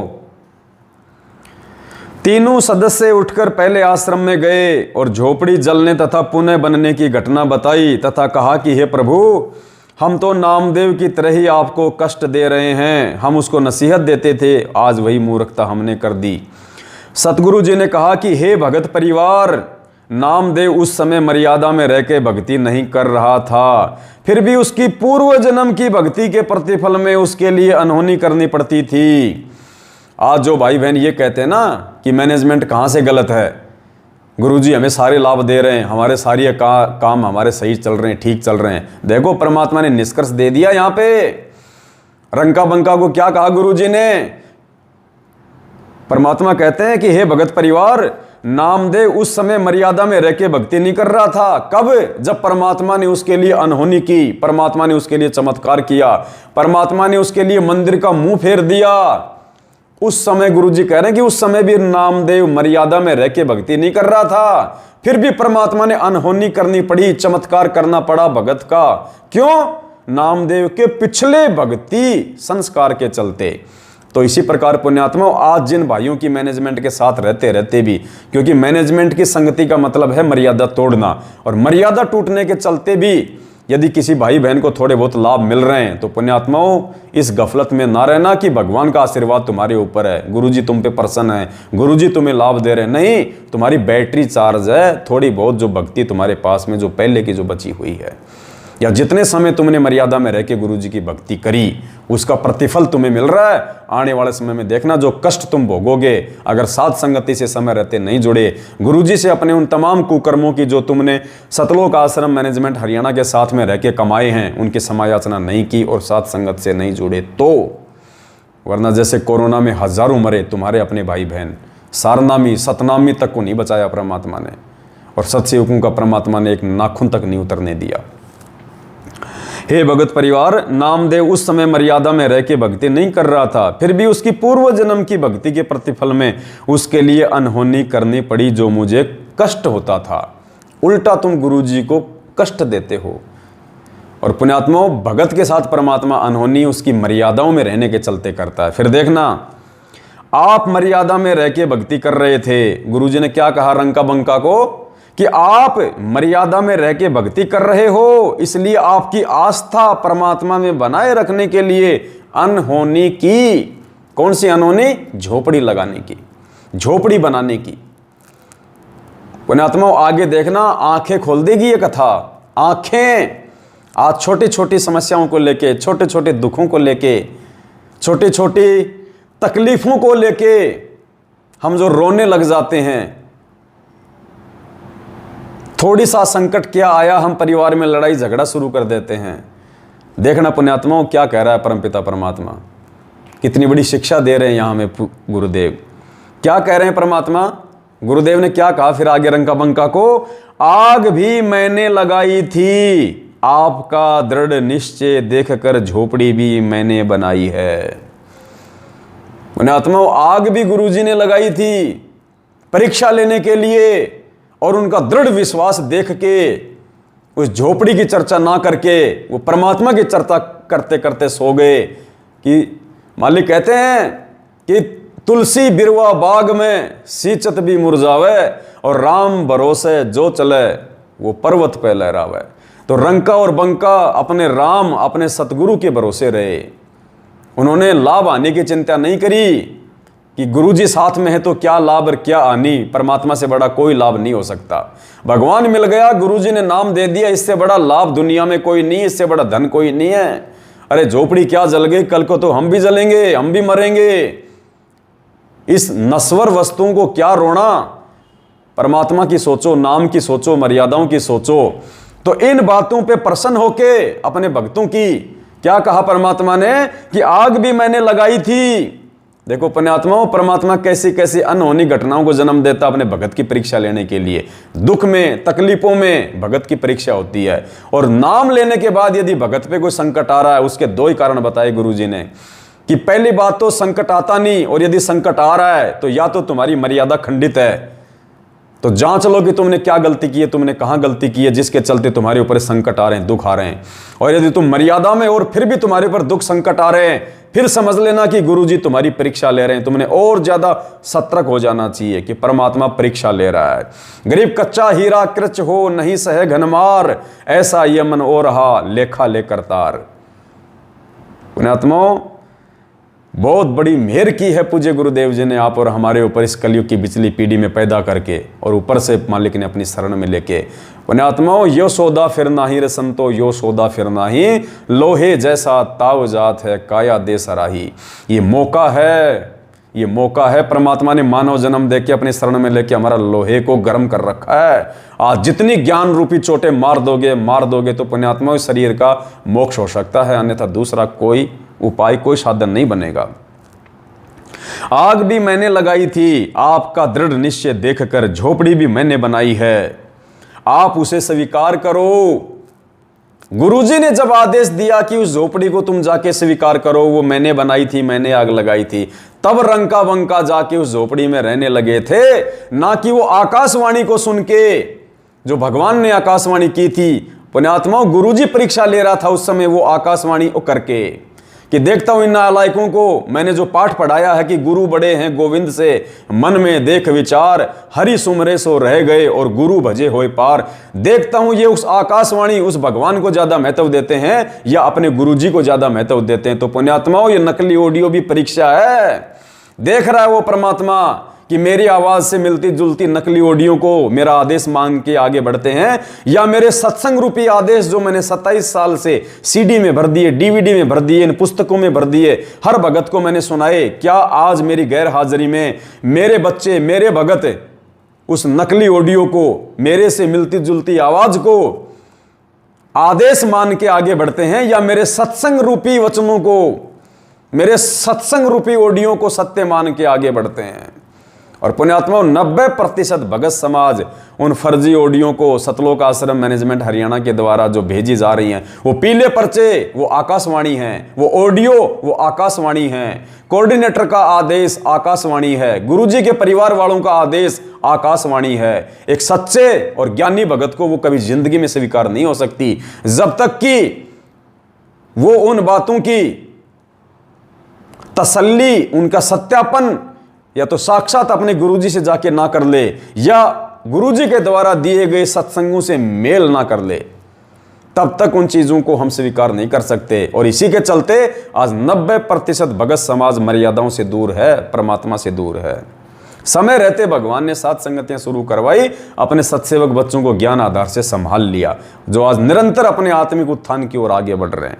आग भी मैंने लगाई थी, आपका दृढ़ निश्चय देखकर, झोपड़ी भी मैंने बनाई है, आप उसे स्वीकार करें। परमात्मा की महिमा भगत समाज में बनाए रखने के लिए ये चमत्कार देकर भगवान की पहचान करवाना अनिवार्य है। आपकी झोपड़ी जीर्ण शीर्ण थी। अब देखना पुण्यात्माओं, एक और गहरी शिक्षा। पुण्यात्माओं, ये बंदी छोड़ साक्षात सतगुरु रामपाल जी भगवान के रूप में धरती पे प्रकट है, और ये गहरा रहस्य, ये राज, ये परमात्मा ही पुण्यात्माओं दया करके इन पुस्तकों में लिखते हैं। और परमेश्वर फिर अपनी आत्माओं पे दया करके इन सार को समझाने की मेहर बख्शते हैं। गुरुजी कहते हैं, सब सुमरे अपने अनुमाना तो गति लखी न जाए, कहे कबीर कृपया कर जन पर ज्यों की त्यों समझाए। अगर हर भगत अपने अपने स्तर पे गुरुजी के द्वारा लिखित इन पुस्तकों को पढ़ेगा, इनका सार निकालेगा या निकालने का प्रयास करेगा, तो गुरुजी कहते हैं सब सुमरे अपने अनुमाना तो गति लखी न जाए। नहीं समझ पाओगे, नहीं जान पाओगे, फिर कौन जान पाएगा। कहे कबीर कृपया कर जन पर ज्यों की त्यों समझाए। वो कबीर परमेश्वर सतगुरु रामपाल जी भगवान अपने जिस आत्मा पे मेहर बख्शेगा, दया बख्शेगा, जिसका थोड़ा बहुत ज्ञान योग खोलेगा, इन पुस्तकों को समझने और समझाने की दया बख्शेगा, वही आत्मा गुरुदेव के द्वारा लिखित पुस्तकों के सार को समझा सकती है। तो देखिए कितना गहरा सार परमात्मा ने आप और हम भाई बहनों के लिए छुपा रखा है। आगे देखिए पुण्यात्माओं, आज जो भाई बहन इतना ज्ञान लेने के बाद भी और परमात्मा की उन तमाम वाणियों को दिन रात सुनने के बावजूद भी जो गुरुजी हमें समझाते हैं कि साईं इतना दीजिए जिसमें कुटुंब समाओ, हम भी भूखे ना रहें, अतिथि न भूखा जाए। गुरुजी कहते हैं कि एक भगत को अपने गुरुजी से क्या मांगना चाहिए, अपने गुरु भगवान से क्या मांगना चाहिए अगर भक्ति करनी है तो, अगर मोक्ष करवाना है तो। क्योंकि माया जीव की सबसे बड़ी शत्रु है, सबसे बड़ा एनिमी है। पैसा, धन, ये माया। गुरुजी ने सदा भगत को लिमिट में रह के भक्ति करने के लिए कहा है। और गुरुदेव कह रहे हैं कि साईं इतना दीजिए कि अपने गुरुजी से केवल इतनी ही प्रार्थना करो, इतना ही मांगो अपने जीवन निर्वाह के लिए कि हे गुरुजी इतना दीजिए जिसमें मेरा परिवार समाए, मेरा आर्थिक गुजारा ठीक ठाक हो जाए। भगवान तेरी भक्ति में कोई परेशानी, कोई बाधा रोजी रोटी को लेकर उत्पन्न ना हो, इतना तो गुरुदेव मेहर करके रखना। कि साईं इतना दीजिए जिसमें कुटुंब समाए, हम भी भूखे ना रहें। जो भक्ति कर रहे हैं हम आपके बच्चे, इस परिवार वाले, हम भी भूखे ना रहें। और अतिथि ना भूखा जाए, कोई साधु संत आ जाए, कोई भगत भाई आ जाए तो परमात्मा वो भी हमारे घर से भूखे पेट ना जाए, इतनी सी मेहर जरूर बख्शना मेरे दाता। इससे ज्यादा परमात्मा ने माया यदि किसी के पास में है, उसको गुरुजी ने क्या बताया, बकवाद। और वो बकवाद एक दिन हमारे को भक्ति मार्ग से दूर करेगी यदि समय रहते हमने उस बकवाद को परमात्मा के चरणों में भेंट नहीं किया तो। मालिक कहते हैं, नौका में पानी बढ़े और घर में बढ़ जा दाम, और दोनों हाथ उल्टियो यो ही शाणु काम। नाव में अगर पानी भर जाए तो समझदार आदमी क्या करेगा, दोनों हाथों से पानी को बाहर फेंकेगा वरना डूब जाएगी। और घर में बढ़ जा दाम, घर में यदि माया बढ़ गई, पैसा बढ़ गया, तो कहते हैं समझदार भगत दोनों हाथों से दान करेगा अपने गुरुजी को खुल के, वरना वो धन उसको डुबो देगा जैसे वो पानी नौका को डुबो देता है। तो कहते हैं नाव में पानी भरे और घर में बढ़ जा दाम, कहते हैं दोनों हाथ उल्टियो यो ही शाणु काम। यही समझदारी है, वरना डूब जाएंगे दोनों के दोनों। तो क्या शिक्षा दी आगे, आपकी झोपड़ी जीर्ण शीर्ण थी, आप भक्ति में भंग होने के भय से नई बनाने में समय व्यर्थ नहीं करना चाहते थे। पुण्यात्माओं कितना गहरा पॉइंट। अरे पुण्यात्माओं हमें समझा रहे हैं गुरुजी इस कथा के माध्यम से, इस कथा के माध्यम से परमात्मा हमें समझा रहे हैं। ना तो आज वो रंका है ना वो बंका है। परमात्मा हमें उन आत्माओं को आधार बना के शिक्षा दे रहे हैं कि जैसे उन आत्माओं ने अपने जीवन को जिया मर्यादा में रह के ज्ञान को आधार बना के, ऐसे जब तक तुम नहीं जियोगे आज मोक्ष प्राप्त नहीं कर पाओगे। आज पुण्यात्माओं हम कोठियों पे कोठी बना रहे हैं, फैक्ट्रियों पे फैक्ट्री बना रहे हैं।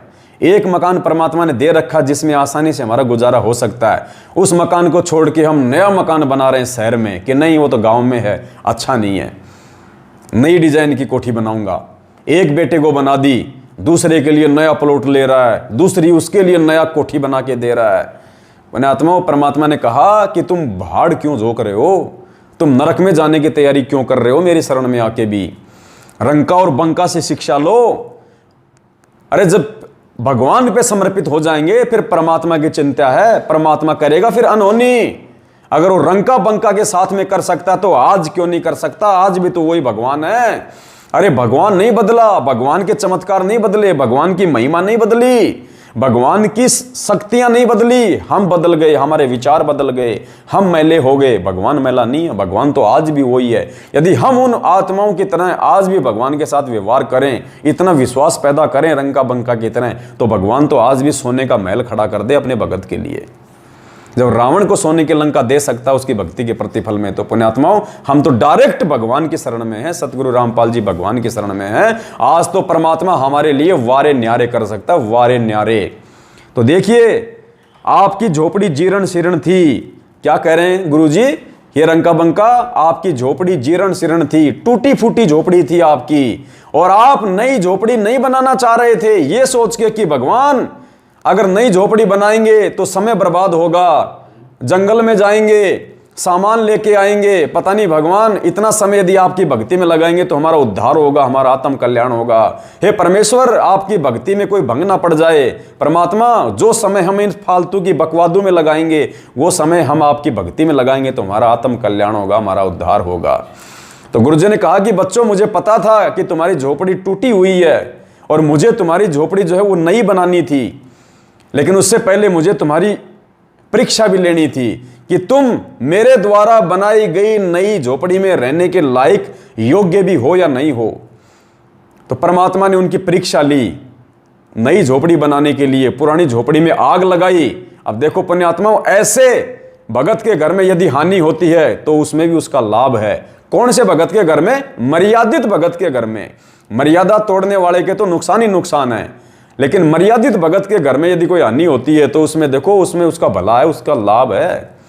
जैसे रंका और बंका, क्योंकि उनकी झोपड़ी टूटी फूटी थी और बरसात में पानी टपका करता था, धूप आया करती थी, तो परमात्मा ने देखा भगत हैं और ये खुद नई झोपड़ी नहीं बनाना चाह रहे, और आज उधार मांग मांग के झोपड़ियां बना रहे हैं, उधार मांग मांग के मकान खड़े कर रहे हैं। ये ज्ञान लेने के बाद भी उन पत्थरों में पैसा बर्बाद कर रहे हैं। जहां सीमेंट से काम चलता है वहां पे मार्बल, टाइल, चिप्स, पता नहीं क्या क्या लगाते हैं। अनाप शनाप पैसा मिट्टी में बर्बाद कर रहे हैं। अरे भक्ति करेंगे तो भगवान हमारे साथ भी रंका बंका की तरह चमत्कार करेगा, वरना भगवान और भक्ति की आवश्यकता क्या फिर इस कलयुग में? क्या मालूम पड़ेगा फिर भगवान क्या है, भगवान के चमत्कार क्या है? लेकिन कोई भगत भी तो चाहिए, वैसा भगत भी तो चाहिए जिसके बलबूते पे परमात्मा चमत्कार करे। तो पुण्यात्मा, वो भगत बनने का हम प्रयास करें सभी भाई बहन। तो रंका बंका से हम शिक्षा लें और इस माया का सदुपयोग परमात्मा के चरणों में दान धर्म करके करें, ना कि उन पत्थरों में लगा के। तो क्या कहा परमेश्वर ने? आपकी झोपड़ी जीर्ण शीर्ण थी, आप भक्ति में भंग होने के भय से नई बनाने में समय व्यर्थ नहीं करना चाहते थे। मैं आपके लिए पक्का मकान भी बना सकता हूं, सोने का भी बना सकता हूं, क्योंकि आप प्रत्येक परीक्षा में सफल रहे। गुरुजी कह रहे हैं, बेटो, मैंने तुम्हारी जो परीक्षा ली, तुम्हारी झोपड़ी जला के और वो आकाशवाणी करके तुम्हारे विश्वास की, तुम्हारे ज्ञान की मैंने जो परीक्षा ली है, उस परीक्षा के बलबूते पे जो तुमने उस परीक्षा में जो सफल हुए हो पुण्यात्मा, उसके बलबूते पे गुरुजी ने कहा कि मैं तो तुम्हारे लिए पक्का मकान भी बना सकता हूं, सोने का मकान भी मैं बना सकता हूं। और हम पुण्यात्माओं, ये नकली ऑडियो, ये फर्जी लेटर, ये पीले पर्चे, ये आकाशवाणी, हम तुरंत झुक जाते हैं। ओ गुरुजी का आदेश, गुरुजी का आदेश। अरे गुरुजी का आदेश ये है, ये जो तुम्हें पढ़ाया जा रहा है, गुरुजी का आदेश है 27 साल से किए गए सत्संग, गुरुजी की गैर हाजिरी में, गुरुजी की अनुपस्थिति में, गुरुजी के वचन, गुरुजी के सत्संग, गुरुजी के शब्द ही उनका असली आदेश होता है। भूल गए हम इन बातों को और मार खा रहे हैं आज। इसलिए परमात्मा कहते हैं, ये संसार विघन की घाटी, कोई निकलेगा बिरला सूर, कोई सूरवीर आत्मा ही होगी जो इस काललोक से मुक्ति प्राप्त करके जाएगी।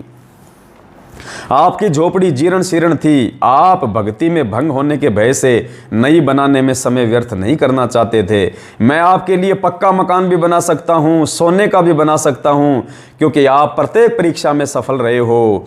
उस दिन रास्ते में धन मैंने ही डाला था, नामदेव मेरे साथ में था। आप उस कुटिया में रहें और परमात्मा की भक्ति करें। रंका बंका ने उस मर्यादा का पालन किया, यानी आकाशवाणी हुई उसका पालन नहीं किया।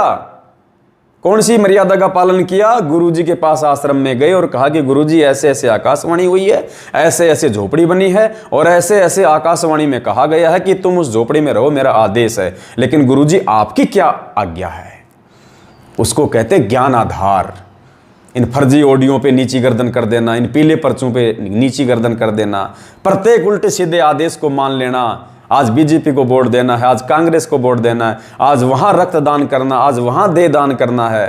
लुट गई संगत, मर गई संगत, अपने पैर पे खुद कुल्हाड़ी मार दी संगत ने।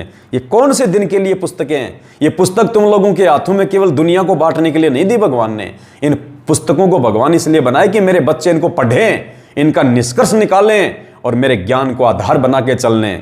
और तुम खुद गुरु जी के ज्ञान पे चलते नहीं और दुनिया को तुम ज्ञान समझाते हो। तो परमात्मा कहते हैं करनी तज कथनी कथ है, यानी खुद तो अमल कर नहीं रहा, दुनिया को पुस्तकें बांट बांट के शिक्षा दे रहा है। तो गुरु जी कहते हैं करनी तज कथनी कथ है, अज्ञानी दिन रात और कुत्ते जू भोकत फिरे सुनी सुनाई बात।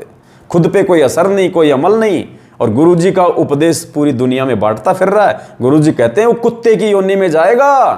तो ये सिर पे रख रख के पुस्तकें, ये जीने की रार, ये फलानी दिखनी ज्ञान गंगा, तुम खुद तो उस ज्ञान को अपने दिल में उतार नहीं रहे, खुद तो गुरु जी के वचन पे चल नहीं रहे। दुनिया को तुम मैनेजमेंट के मजदूर बन के उनके धार्मिक धंधे को आगे बढ़ाने के लिए तुम पुस्तकें बांट रहे हो। पुण्यात्मा, कुत्ते की योनि में जाने के लक्षण है। ये मैं नहीं कह रहा, परमात्मा का विधान कह रहा है, जो तुम्हें दास बता रहा है। मैं आपके लिए पक्का मकान भी बना सकता हूं, सोने का भी बना सकता हूं, क्योंकि आप प्रत्येक परीक्षा में सफल रहे हो। उस दिन रास्ते में धन मैंने ही डाला था। कौन सा धन? नामदेव ने एक दिन कहा कि गुरुजी ये रंका बंका बहुत दुखी हैं, ये निर्धन हैं, थोड़ा बहुत इनको माया दे दो। तो गुरुजी ने कहा कि बेटा ये माया नहीं चाहते ये। नहीं गुरुजी, चाहेंगे क्यों नहीं? क्योंकि नामदेव को ज्ञान नहीं था, वरना उल्टा जवाब ही नहीं करता परमात्मा से। तो परमात्मा ने भी एक उदाहरण पेश करना था कि भगत हो तो कैसे हो, ज्ञान आधार हो तो क्या हो। तो नामदेव की भी परमात्मा ने आंख खोलनी थी कि बेटा तू कहाँ खड़ा है, मेरे भगत कहाँ है, देख। तो उस दिन रंकार बंका अपना रोजाना जंगल से अपनी लकड़ियाँ काट के लाया करते थे, दोनों पति पत्नी। तो आगे रास्ता था, तो नामदेव और गुरुजी ने क्या किया, रास्ते में जब वो आने लगे तो रास्ते में सोने चांदी के जेवर डाल दिए और खुद एक झाड़ी के पीछे जाके छुप गए दोनों। उधर से रंका बंका आ रहे थे, आगे आगे बंका, पीछे पीछे उसकी पत्नी रंका। अब बंका ने देखा कि भी सोने के जेवर पड़े, वो थोड़ी सी दूरी पे थी, 20-25 मीटर की वो जो है वो दूरी पे थी। तो रंका ने देखा कि आगे तो सोने चांदी के जेवर पड़े हैं, अगर मेरी औरत ने देख लिया और कहीं इसने अपनी नीयत डिगा दी, अगर उठा लिया तो भक्ति बर्बाद कर देगी, भक्ति नष्ट हो जाएगी, नीयत डिगा देगी अपनी। उसने क्या किया, पहले रोड तो होती नहीं थी, ये कच्चे रास्ते थे, उसने उन पे मिट्टी डालनी शुरू कर दी अपने पैर से। अब पीछे से रंका ने भी देख लिया, वो भी तब तक नजदीक आ चुकी थी। तो रंका क्या बोलती है, पुण्यात्मा, इसको कहते हैं ज्ञान आधार। रंका ने कहा जी चलो चलो, क्या मिट्टी पे मिट्टी डाल रहे हो भगत जी, चलो चलो, अपने किस काम की। और दोनों ने उस सोने को अनदेखा करके आगे बढ़ गए। पुण्यात्मा, आज हमारी स्थिति, अरे सोना चांदी तो छोड़ो, अगर 5 रुपए का सिक्का पड़ा हो तो तुरंत जेब में उठा के डाल लेंगे। पुण्यात्मा, ऐसे काल ठगता है। कई भाई कह देते हैं रास्ते में, भगत जी मुझे 100 रुपए मिले, मैं क्या करूं, बाढ़ में जा, मैं क्या बताऊं। गुरुजी ने बता रखा है इन कथाओं में, सत्संगों में। अरे वो हमारा धन है क्या? गुरुजी क्या कहते हैं कि पराया धन और पराई औरत पे नजर डालने वाला मेरा भगत नहीं है। पराई औरत और पराया धन ये जहर होने चाहिए मेरे भगत के लिए। पुण्यात्माओं, चाहे 1 लाख रुपये पड़ाओ, चाहे 1 करोड़ रुपये पड़ाओ, चाहे 20 किलो सोना पड़ाओ, हमने तो थूकना भी नहीं उसकी तरफ, उठाना तो बहुत दूर की बात है, वरना काल ठग लेगा। आप समझदारी में उठा लोगे 2 लाख रुपए, और उस पर एड्रेस भी है, आपको ज्ञान भी हुआ है, चलो यार उस भाई के 2 लाख रुपए आता हूं देके। अरे भाई साहब, आपके 2 लाख, आप तो गए अपने आप में बहुत बड़े महान बन के कि मुझे शाबाशी देगा, मैं जाके ये कहूंगा कि मैं संत रामपाल जी का भगत हूं, ईमानदार हूं, देखो आपके पैसे लौटा दिए मैंने। ये काल है, तुम्हारी समझदारी नहीं चलेगी, यहाँ पे गुरु जी का ज्ञान चलेगा। तुम लेके उसके एड्रेस पे 2 लाख रुपए गए, भाई साहब की बैल दबाई, ट्रन ट्रन, हाँ जी भाई साहब, अरे भाई साहब आपके पैसे, अरे हो भाई साहब, अरे आओ आओ आओ, अरे आप तो महान आत्मा हो। अंदर जाके पैसे खोले कि भाई साहब इसमें तो 5 लाख थे। नहीं भाई साहब मुझे तो 2, अरे भाई साहब 3 और ले, जब 2 लाख मिले तो 3 लाख कहाँ गए? अगर किसी ने उठाए होते किसी और ने तो सारे उठाता ना, 2 लाख क्यों छोड़ के जाता? भाई साहब तूने उठाए पैसे, 3 लाख और ला, वरना पुलिस में मुकदमा करूंगा। बन गए दाता, बन गए दानवीर, बन गए आप समझदार। इसलिए परमात्मा ने रंका बंका की कथा सुनाई कि ठोकर मार के चलो आगे, चाहे पूरी दुनिया का धन क्यों ना पड़ाओ। इंद्रदा राज कागदा बिष्टा ना भोगा इंद्राणी नु, हमने देखना भी नहीं उसकी तरफ। तो पुण्यात्मा, इस प्रकार से परमात्मा प्रत्येक कथा में देखो, एक छोटी सी रंका बंका की कथा और कितनी गहरी गहरी शिक्षाएं भगवान ने इसमें छोड़ रखी हैं। तो क्या कहा, मैं आपके लिए पक्का मकान भी बना सकता हूं, सोने का भी बना सकता हूं, क्योंकि आप प्रत्येक परीक्षा में सफल रहे हो। उस दिन रास्ते में धन मैंने ही डाला था, नामदेव मेरे साथ में था, आप उसी कुटिया में रहें और परमात्मा की भक्ति करें। रंका बंका ने उस आज्ञा का पालन किया, ना कि आकाशवाणी का। आकाशवाणी को परमात्मा की आज्ञा माना, रंका बंका ने आकाशवाणी को परमात्मा की आज्ञा माना, लेकिन आकाशवाणी को परमात्मा की आज्ञा माना, परंतु गुरुजी के पास जाकर कि गुरुजी की क्या आज्ञा है, यह गुरुजी पर बलिहारी होना है। पुण्यात्माओं, ये आकाशवाणी, ये फर्जी ऑडियो, ये आकाशवाणी है, ये पीले पर्चे आकाशवाणी है, नामदान संचालक का आदेश आकाशवाणी है, गुरुजी के बेटा बेटी का आदेश आकाशवाणी है। वो नहीं मानने हमने, डायरेक्ट गुरुजी से जाके पूछना कि गुरुजी क्या वो आपके आदेश हैं। वो है असली आदेश, जब गुरुजी के आदेश देंगे कि हाँ बेटा वैसा कर, तो करना है। अब गुरुजी है नहीं, जेल जाके पूछ नहीं सकते, तो कैसे निर्णय करें? सत्संगों से, कथाओं से, गुरुजी के ज्ञान से कि वास्तव में गुरुजी के वो आदेश हैं। क्या गुरुजी ने हमें कभी भी 27 साल से बीजेपी को वोट डालने का आदेश दिया? क्या गुरुजी ने कभी भी 27 साल से हमारे को किसी राजनीतिक पार्टी का समर्थन करने का आदेश दिया? क्या गुरुजी ने 27 साल से कभी भी अपने भक्तों को रक्तदान देने का आदेश दिया या करवाने का आदेश दिया? क्या गुरुजी ने कभी भी 27 साल से दुनिया भर के लोग आरक्षण के लिए अपनी लड़ाइयां लड़ रहे थे, क्या गुरुजी ने कभी भी कहा कि बेटा जाटों के आरक्षण में जाके बैठो, उनको आरक्षण दिलाओ? क्या गुरुजी ने कभी भी किसी गैंगस्टर की सीबीआई जांच के समर्थन में अपने भक्तों को बैठाया? तो तुम्हें कौन बैठा रहा है? ये काल बैठा रहा है, ये आकाशवाणी है काल भगवान की, और तुम अपने गुरुदेव की आज्ञा अर्थात उनके सत्संगों पे विचार ना करके मार पे मार खाते जा रहे हो। तो पुण्यात्माओं, धिक्कार है पिछली पीढ़ी में जन्म लेना, रे शिक्षा लेना। हमसे अच्छे तो रंका बंका थे जो साल भर में एक बार कभी सत्संग सुना करते थे, जिन्होंने ज्ञान को आधार बनाया। हम तो इन आत्माओं से भी नीचे गिरे हुए हैं। कैसे सतलोक जाएंगे, कैसे मोक्ष होगा? ये कथाएं गुरुजी हमारे टाइम पास के लिए नहीं सुना रहे। ये पुस्तकों, ये इतनी मोटी मोटी पुस्तक गुरुजी ने टाइम पास के लिए नहीं लिखी। हम जैसे नीचों को ज्ञान आधार से मजबूत करने के लिए, दृढ़ करने के लिए, ताकि इस काल भगवान के षड्यंत्र को समझें, इसके चाल को समझें। और धरती पे काल भगवान का सबसे बड़ा दुश्मन, काल भगवान का सबसे बड़ा एजेंट ये सतलोक आश्रम मैनेजमेंट हरियाणा है। आपका कोऑर्डिनेटर है, आपका नामदान संचालक है, गुरुदेव के कलयुगी बेटा बेटी है, उनका परिवार है, उनके भाई बंधु हैं। इन सब के षड्यंत्र में तुम फंस गए, सिर्फ और सिर्फ सात संगतियों से ना जुड़ने के चलते। इस पवन दास को गुरुद्रोही मान के इसके वीडियो ना देखने के चलते ये सजा तुम भोग रहे हो और आगे भोगोगे तुम। आकाशवाणी को परमात्मा की आज्ञा माना, परंतु गुरुजी के पास जाकर कि गुरुजी की क्या आज्ञा है, यह गुरुजी पर बलिहारी होना है। गोविंद की आज्ञा स्वीकार्य नहीं हुई। वो आकाशवाणी वो किसकी थी? गोविंद की, ना कि गोविंद गुरु की। गुरु भगवान की नहीं थी, वो भगवान की आकाशवाणी थी। उन्होंने उस आकाशवाणी को स्वीकार नहीं किया। गोविंद की आज्ञा स्वीकार्य नहीं हुई। गुरु की आज्ञा का पालन करके यहां भी परीक्षा में खरे उतरे। गुरुजी के पास जाके पूछा फिर कि गुरुजी क्या वो आकाशवाणी आपकी थी?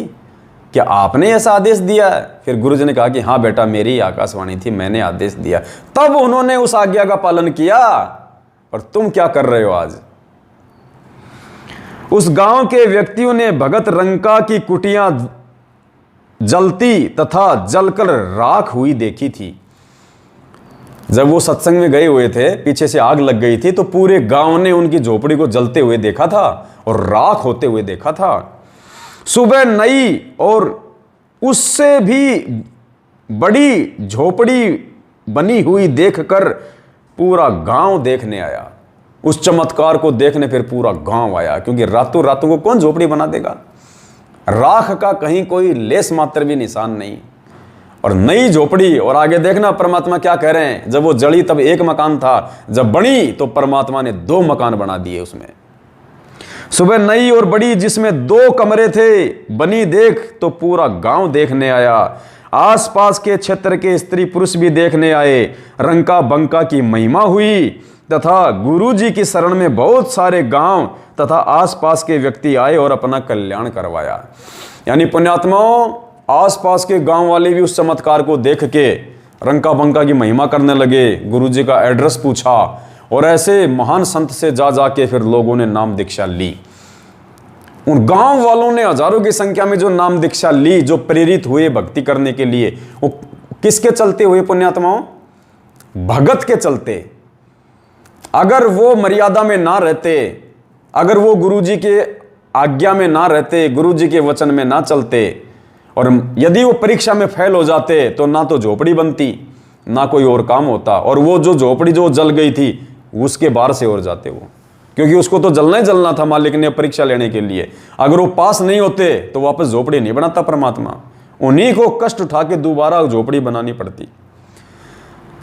लेकिन भगत मर्यादा में रहे, परमात्मा की परीक्षा में खरे उतरे, ज्ञान को आधार बनाया, तो भगवान ने चमत्कार कर दिया और भगत के द्वारा ज्ञान आधार रूपी उस परीक्षा में पास होने के चलते पूरे गांव ने नाम दीक्षा ली। और पुण्यात्मा, आज हम क्या कर रहे हैं? आज हम दुनिया को गुरुजी से दूर कर रहे हैं अपने कुकर्मों के चलते, अपनी घटिया हरकतों के चलते। नामदान पे आने वाली मां बहनों के साथ में तुम बलात्कार करते हो, उनकी मसाज करते हो, फिर वीडियो बना बना के डालते हो। दुनिया भगवान से दूर हो रही है कि जब ये भगत ऐसे हैं तो इनका भगवान कैसा होगा। अरे तुम 6 महीने में बीजेपी को वोट डालते हो, 6 महीने में तुम कांग्रेस को वोट डालते हो। जब बीजेपी को वोट डालते हो तो कांग्रेस वाले गुरुजी को गालियां देते हैं, और जब तुम कांग्रेस को वोट डालते हो तो बीजेपी वाले तुम्हारी उल्टी हरकतों के चलते गुरुजी को गालियां देते हैं और कहते हैं कि जब ये भगत ऐसे नीच और नालायक, जिनका कोई स्टैंड ही नहीं है, इन गधों का 6 महीने में पार्टी चेंज कर रहे हैं, तो इनका भगवान कैसा होगा, इनका गुरु कैसा होगा। अरे तुम गैंगस्टरों की सीबीआई जांच का समर्थन करते हो और दान में 5-5 लाख रुपए देते हो। राजस्थान का गैंगस्टर जो 4 साल पहले पुलिस एनकाउंटर में मारा जा चुका आनंदपाल सिंह, AK-47 बंदूक रखता था, जिसने कई जो है वो मर्डर कर दिए थे। तुम मैनेजमेंट के कहने पे और ऐसे गैंगस्टर, ऐसे गुंडे व्यक्ति की सीबीआई जांच का समर्थन, बदमाशों की सीबीआई जांच का समर्थन कर रहे हो। तुम उनको शहीद का दर्जा दिला रहे हो, तुम उनको महान आत्मा साबित करवा रहे हो।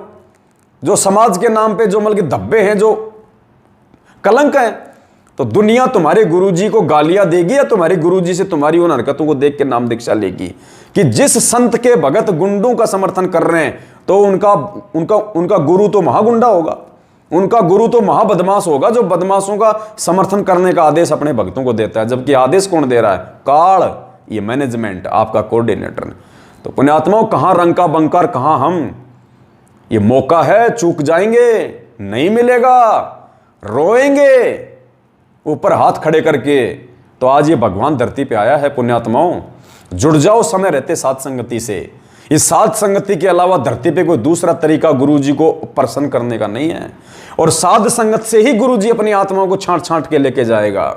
जैसे आजकल पूरी साल भर स्कूलों में, कॉलेजों में पढ़ाई होती है, और जब वो पढ़ाई पूरी हो जाती है फिर क्या होता है? Campus placement. कैंपस प्लेसमेंट उसको बोलते हैं, जो बच्चे पढ़ाई पास कर चुके हैं, फिर उन बच्चों का वहां पे इंटरव्यू होता है, बाहर से जो है कंपनियां आती हैं और अच्छे अच्छे जो बच्चे होते हैं उनको अपनी कंपनियों में जॉब देती है।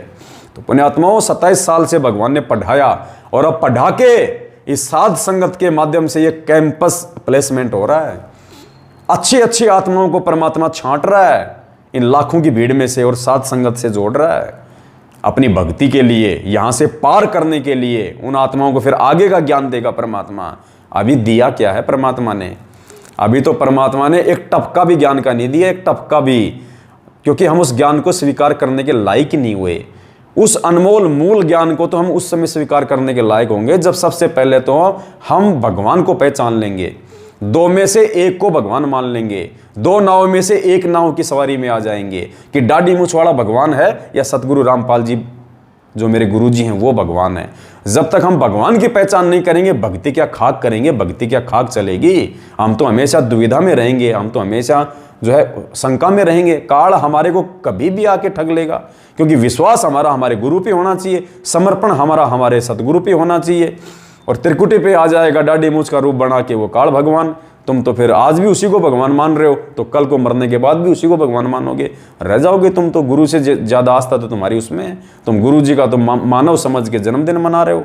दाढ़ी मूछ वाले को भगवान मान के तुम उसका प्रगट दिवस मना रहे हो। अभी तो तुम्हारी भक्ति शुरू भी नहीं है। ज्ञान आधार से देखा जाए तो उन भक्तों की तो भक्ति शुरू भी नहीं है जो अपने गुरु जी को मानुस खाली अपना गुरु मानते हैं और एक दाढ़ी मूछ वाली काल्पनिक हाथ से बनाई गई नकली फोटो को कबीर परमात्मा मान के उसको भोग लगाते हैं, उसका प्रगट दिवस मनाते हैं। तो पुण्यात्माओं, ये दाढ़ी मूछ वाली फोटो को, उस काल्पनिक फोटो को, जिस रूप में परमात्मा 650 साल पहले आए थे, और वो वास्तविक रूप भी नहीं है क्योंकि हाथ से बनाया हुआ है। उस समय ना ही तो कोई कैमरा था, ना कोई फोटो खींचने का साधन था, वो हाथ से बनाया गया फोटो है जो ओरिजिनल नहीं है। उस फोटो को पुण्यात्माओं हम सभी सत्संग भाई बहनों ने, सभी साथ संगत से जुड़े भाई बहनों ने अपने अपने घरों से निकाल दिया है। हमारे घर में सिर्फ हमारे गोविंद गुरु सतगुरु रामपाल जी भगवान का अकेले का फोटो है। हम उन्हीं को भोग लगाते हैं, उन्हीं के सामने आरती करते हैं, उन्हीं को अपना इष्ट मानते हैं, वही हमारे गुरु हैं। तब पुण्यात्माओं जाके परमात्मा आगे का ज्ञान देगा, और आगे के ज्ञान के बिना, आगे के सत भक्ति मंत्रों के बिना पुण्यात्माओं हमारा मोक्ष नहीं हो सकता। तो दास की प्रार्थना है भाई बहनों, जितना हो सके उतना भाई बहन आपस में मिल के रहें, साथ संगत से ज़्यादा भाई बहनों को जोड़ें, उनको सूचना दें, और जगह जगह साथ संगतियाँ करें, छोटी छोटी साथ संगतियाँ, आपस में राग द्वेष मन मुटाव को दूर करें। हमें परमात्मा प्राप्त करना है पुण्यात्माओं। आपस में छोटी छोटी बातों को लेकर यदि हम लड़ते झगड़ते रहेंगे, छोटी छोटी बातों के लिए हम यहाँ पे मरते रहेंगे, हैं, छोटी छोटी चीज़ों में अपनी आस्था करके यदि हम यहाँ पे अपना जीवन बर्बाद कर देंगे तो कैसे होगा। हरियाणा के झज्जर से हमारी बहन है सजना दासी, जिसके घर पे हर रविवार साथ संगति होती है। उसने बताया, देखो कहाँ जीव धोखा खा जाता है, कहाँ जीव धोखा खा जाता है। साथ संगत से जुड़ के भी बहुत सावधान रहना हमारे को पुण्यात्माओं। उसने बताया कि गुरुजी मेरी आत्मा को ले गए ऊपर सतलोक के लिए, और परमात्मा धर्मराज के दरबार में लेके गए मेरे को। अब धर्मराज के वहाँ पे जब मेरा लेखा जोखा होने लगा तो धर्मराज ने कहा कि मेरे पास में पेन नहीं है, मेरे पास में पेन नहीं है। तो सजना बहन की जेब में पेन था। देखो परमात्मा परीक्षा लेता है जीव की, नहीं तो पेन डालने की क्या आवश्यकता थी। सजना बहन ने कहा लो जी मेरे पास में है पेन। पहली बात तो गुरुजी की आज्ञा के बिना धर्मराज को पेन देने का क्या मतलब। अरे धर्मराज अगर पेन हाथ में लेगा तो उल्टे कर्म लिखेगा, और धर्मराज के हाथ में पेन नहीं है तो परमात्मा की मेहर थी कि परमात्मा ने उसके पेन को छुपा दिया या उसको तोड़ दिया ताकि मेरी बेटी का लेखा जोखा ना कर सके, और तुम अपना लेखा जोखा करने के लिए तुम उसको पेन दे रहे हो। तो पहले तो हमारी वो गलती। अब धर्मराज को पेन दे दिया, धर्मराज उसका अकाउंट करने लगा, अकाउंट करके धर्मराज ने वो पन्ने फाड़ दिए और पेन को भी वहीं तोड़ दिया। अब तोड़ दिया तो गुरुजी कहा कि बेटा चल हो गया हिसाब किताब, आगे चलते हैं। अब गुरुजी के कहने के बाद में भी बहन ने कहा कि गुरुजी मेरा पेन तो रह गया, वो धर्मराज के पास मेरा पेन, इसने तो गुरुजी मेरा वो पेन ही जो है वो तोड़ दिया। उसी समय फेल हो गई, परमात्मा ने हाथ छोड़ दिया। अरे बोले नालायक, एक पेन के लिए अपनी नीयत डिगा दी, पेन पे मर गई। पुण्यात्माओं समझो, एक पेन में हमारी आस्था नहीं हट रही। इन कार से, इन कोठियों से जाएंगे तब इन बाल बच्चों से कैसे आस्था ठहेगी। इसलिए परमात्मा कहते हैं लिमिट में आ जाओ, लिमिट में, ऊपर से नीचे आ जाओ। जैसे 56 करोड़ से नरसिंह भगत को झोपड़ी पे लाया मैं, बलक बुखारे को राजपाट से जमीन पे लेके आया, जंगल में लकड़ियां तोड़ तोड़ के गुजारा किया। तुम्हें तो लकड़ियां तोड़ने की भी जरूरत नहीं है, दुनिया भर के काम धंधे भगवान ने दे रखे, जिसका जैसा वो संस्कार है। तो कहने का मतलब है पुण्यात्माओं, ये आस्था हमने खुद हटानी पड़ेगी, भगवान जबरदस्ती नहीं हटवाएगा। भगवान का काम है मार्गदर्शन करना, भगवान का काम है अंधेरे से हमारे को रोशनी में लाके खड़ा कर देना और बता देना कि बेटा ये रास्ता, ये है तेरी मंजिल, अब उस रास्ते पे हमने चलना पड़ेगा। भगवान हमारे कांखों में रस्सी बांध के नहीं चलाएगा। तो कहने का भाव है पुण्यात्माओं, समझो ये मौका नहीं मिलेगा हमें, मुझे भोंकने का कोई शौक नहीं है, लेकिन भगवान ने आदेश दे रखा है, भगवान ने ड्यूटी लगा रखी है भाई बहनों को समझाने की। अरे मेरा खुद का सगा भाई अगर बिगड़ जाए तो क्या मेरी जिम्मेदारी नहीं है उसको समझाने की। 100 बार समझाऊंगा, कोशिश करूंगा अंतिम समय तक कि ये कुसंगति को त्याग के अच्छी संगति में आ जाए, अपना जीवन बर्बाद करने से बचे। तो आप तो मेरे सगे भाई से भी कई गुना ज़्यादा बढ़ के हो, आप मेरे वचन के भाई हो, मेरी बहन हो। तुम आज मैं आपको क्यों नहीं समझाऊंगा, जब मुझे समझ में आ गई तो मेरे बाप की गैर हाजिरी में क्यों नहीं समझाऊंगा मैं, ये मेरा फ़र्ज़ बनता है। वरना कल को वही बाप मुझे थप्पड़ मारेगा कि गधे, जब तुझे समय रहते समझ में आ गई थी और तेरे भाई बहन इस काल प्रेरणा से मैनेजमेंट के पीछे, कोऑर्डिनेटरों के पीछे अपने कर्म फोड़ रहे थे, तो तेरी क्या जिम्मेदारी बनती थी? क्या तेरी जिम्मेदारी नहीं थी कि तू उनको समझाता? मैं क्या मुंह दिखाऊंगा मेरे गुरुजी को उस समय? और पुण्यात्माओं, क्या आप गुरुजी को मुंह दिखाओगे उस समय, जो आज अपने घरों में मैनेजमेंट के भय से हाथों में चूड़ियां पहन के जो बैठे हुए हैं, सच को सच कहने की जिनकी हिम्मत नहीं है? अरे कम से कम विदुर बन जाओ। विदुर, थप्पड़ तो लगेगा, कोई बात नहीं, आने वाले काल के कहर से तो बच जाओगे। विदुर ने सच कहा तो वहीं भरे दरबार में थप्पड़ लगा उसको, गुरुजी ने बताया। लेकिन उसने सच कहा, भले थप्पड़ लगा। आने वाले समय में वो सारे कौरव मरे, वो सब लोग मरे। भीषण, द्रोण, भीष्म पिता, वो द्रोणाचार्य, वो कर्ण, बड़े बड़े महारथी, जरासंध, वो गुरु, वो महात्मा, सब मरे वो, क्योंकि उन्होंने धर्म का साथ नहीं दिया, सच का साथ नहीं दिया। झूठ को झूठ और सच को सच नहीं कहा उन्होंने समय रहते। सबका बक्कल उतरा। और कौन बचा? विदुर बचा, पांडव बचे, जो धर्म के पक्ष में थे। तो ये धर्म का पक्ष, ये साध संगति है। आपने सुना होगा ना भविष्यवाणियों में कि महाभारत के बाद एक और महाभारत होगा। पुण्यात्माओं, ये है वो असली महाभारत, जो दूसरा महाभारत है। ये मैनेजमेंट वर्सेज सत्सेवक, ये साध संगति वर्सेज गुरु जी का परिवार, ये मैनेजमेंट, ये असली महाभारत है। वो दूसरा महाभारत है, ये धर्म की लड़ाई है असल में। वो महाभारत भी वो धर्म की लड़ाई नहीं थी। गुरु जी ने बताया काहे का धर्म, वो तो सीमाओं की लड़ाई थी। राजपाट के लिए वो मर रहे थे, दुनिया मरवा दी उन्होंने। भाई बंटवारे के लिए उन्होंने दुनिया मरवा दी। वो धर्म युद्ध नहीं था।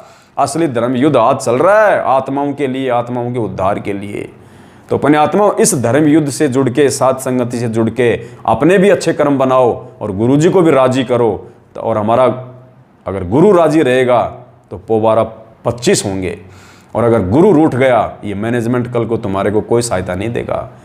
ये ऊपर चलोगे ना, ये मैनेजमेंट काम नहीं आएगा, ये कोऑर्डिनेटर काम नहीं आएगा। ये गधे बन के उल्टे लटके हुए दिखाई देंगे तुम्हें वहाँ पे, अगर साथ संगति से नहीं जुड़े समय रहते। तो दास की इतनी सी विनती है, साथ संगतियों में आते रहें, परमात्मा के ज्ञान को आधार बना के भक्ति करते रहें। हर संभव हम सभी भाई बहन मिलके अपने जीवन में हम बदलाव लाएं, हम परिवर्तन लाएं और अपने आत्म कल्याण के लिए हम आगे बढ़ें। दास की इतनी विनती है। दास से कोई गलती हुई हो, कोई शाब्दिक कोई त्रुटि हुई हो, दास अपनी बंदी छोड़ से आप सभी भाई बहनों से दास समय जो है वो प्रार्थी है। सत साहेब बंदी छोड़, सतगुरु रामपाल जी भगवान की जय हो। सत साहेब।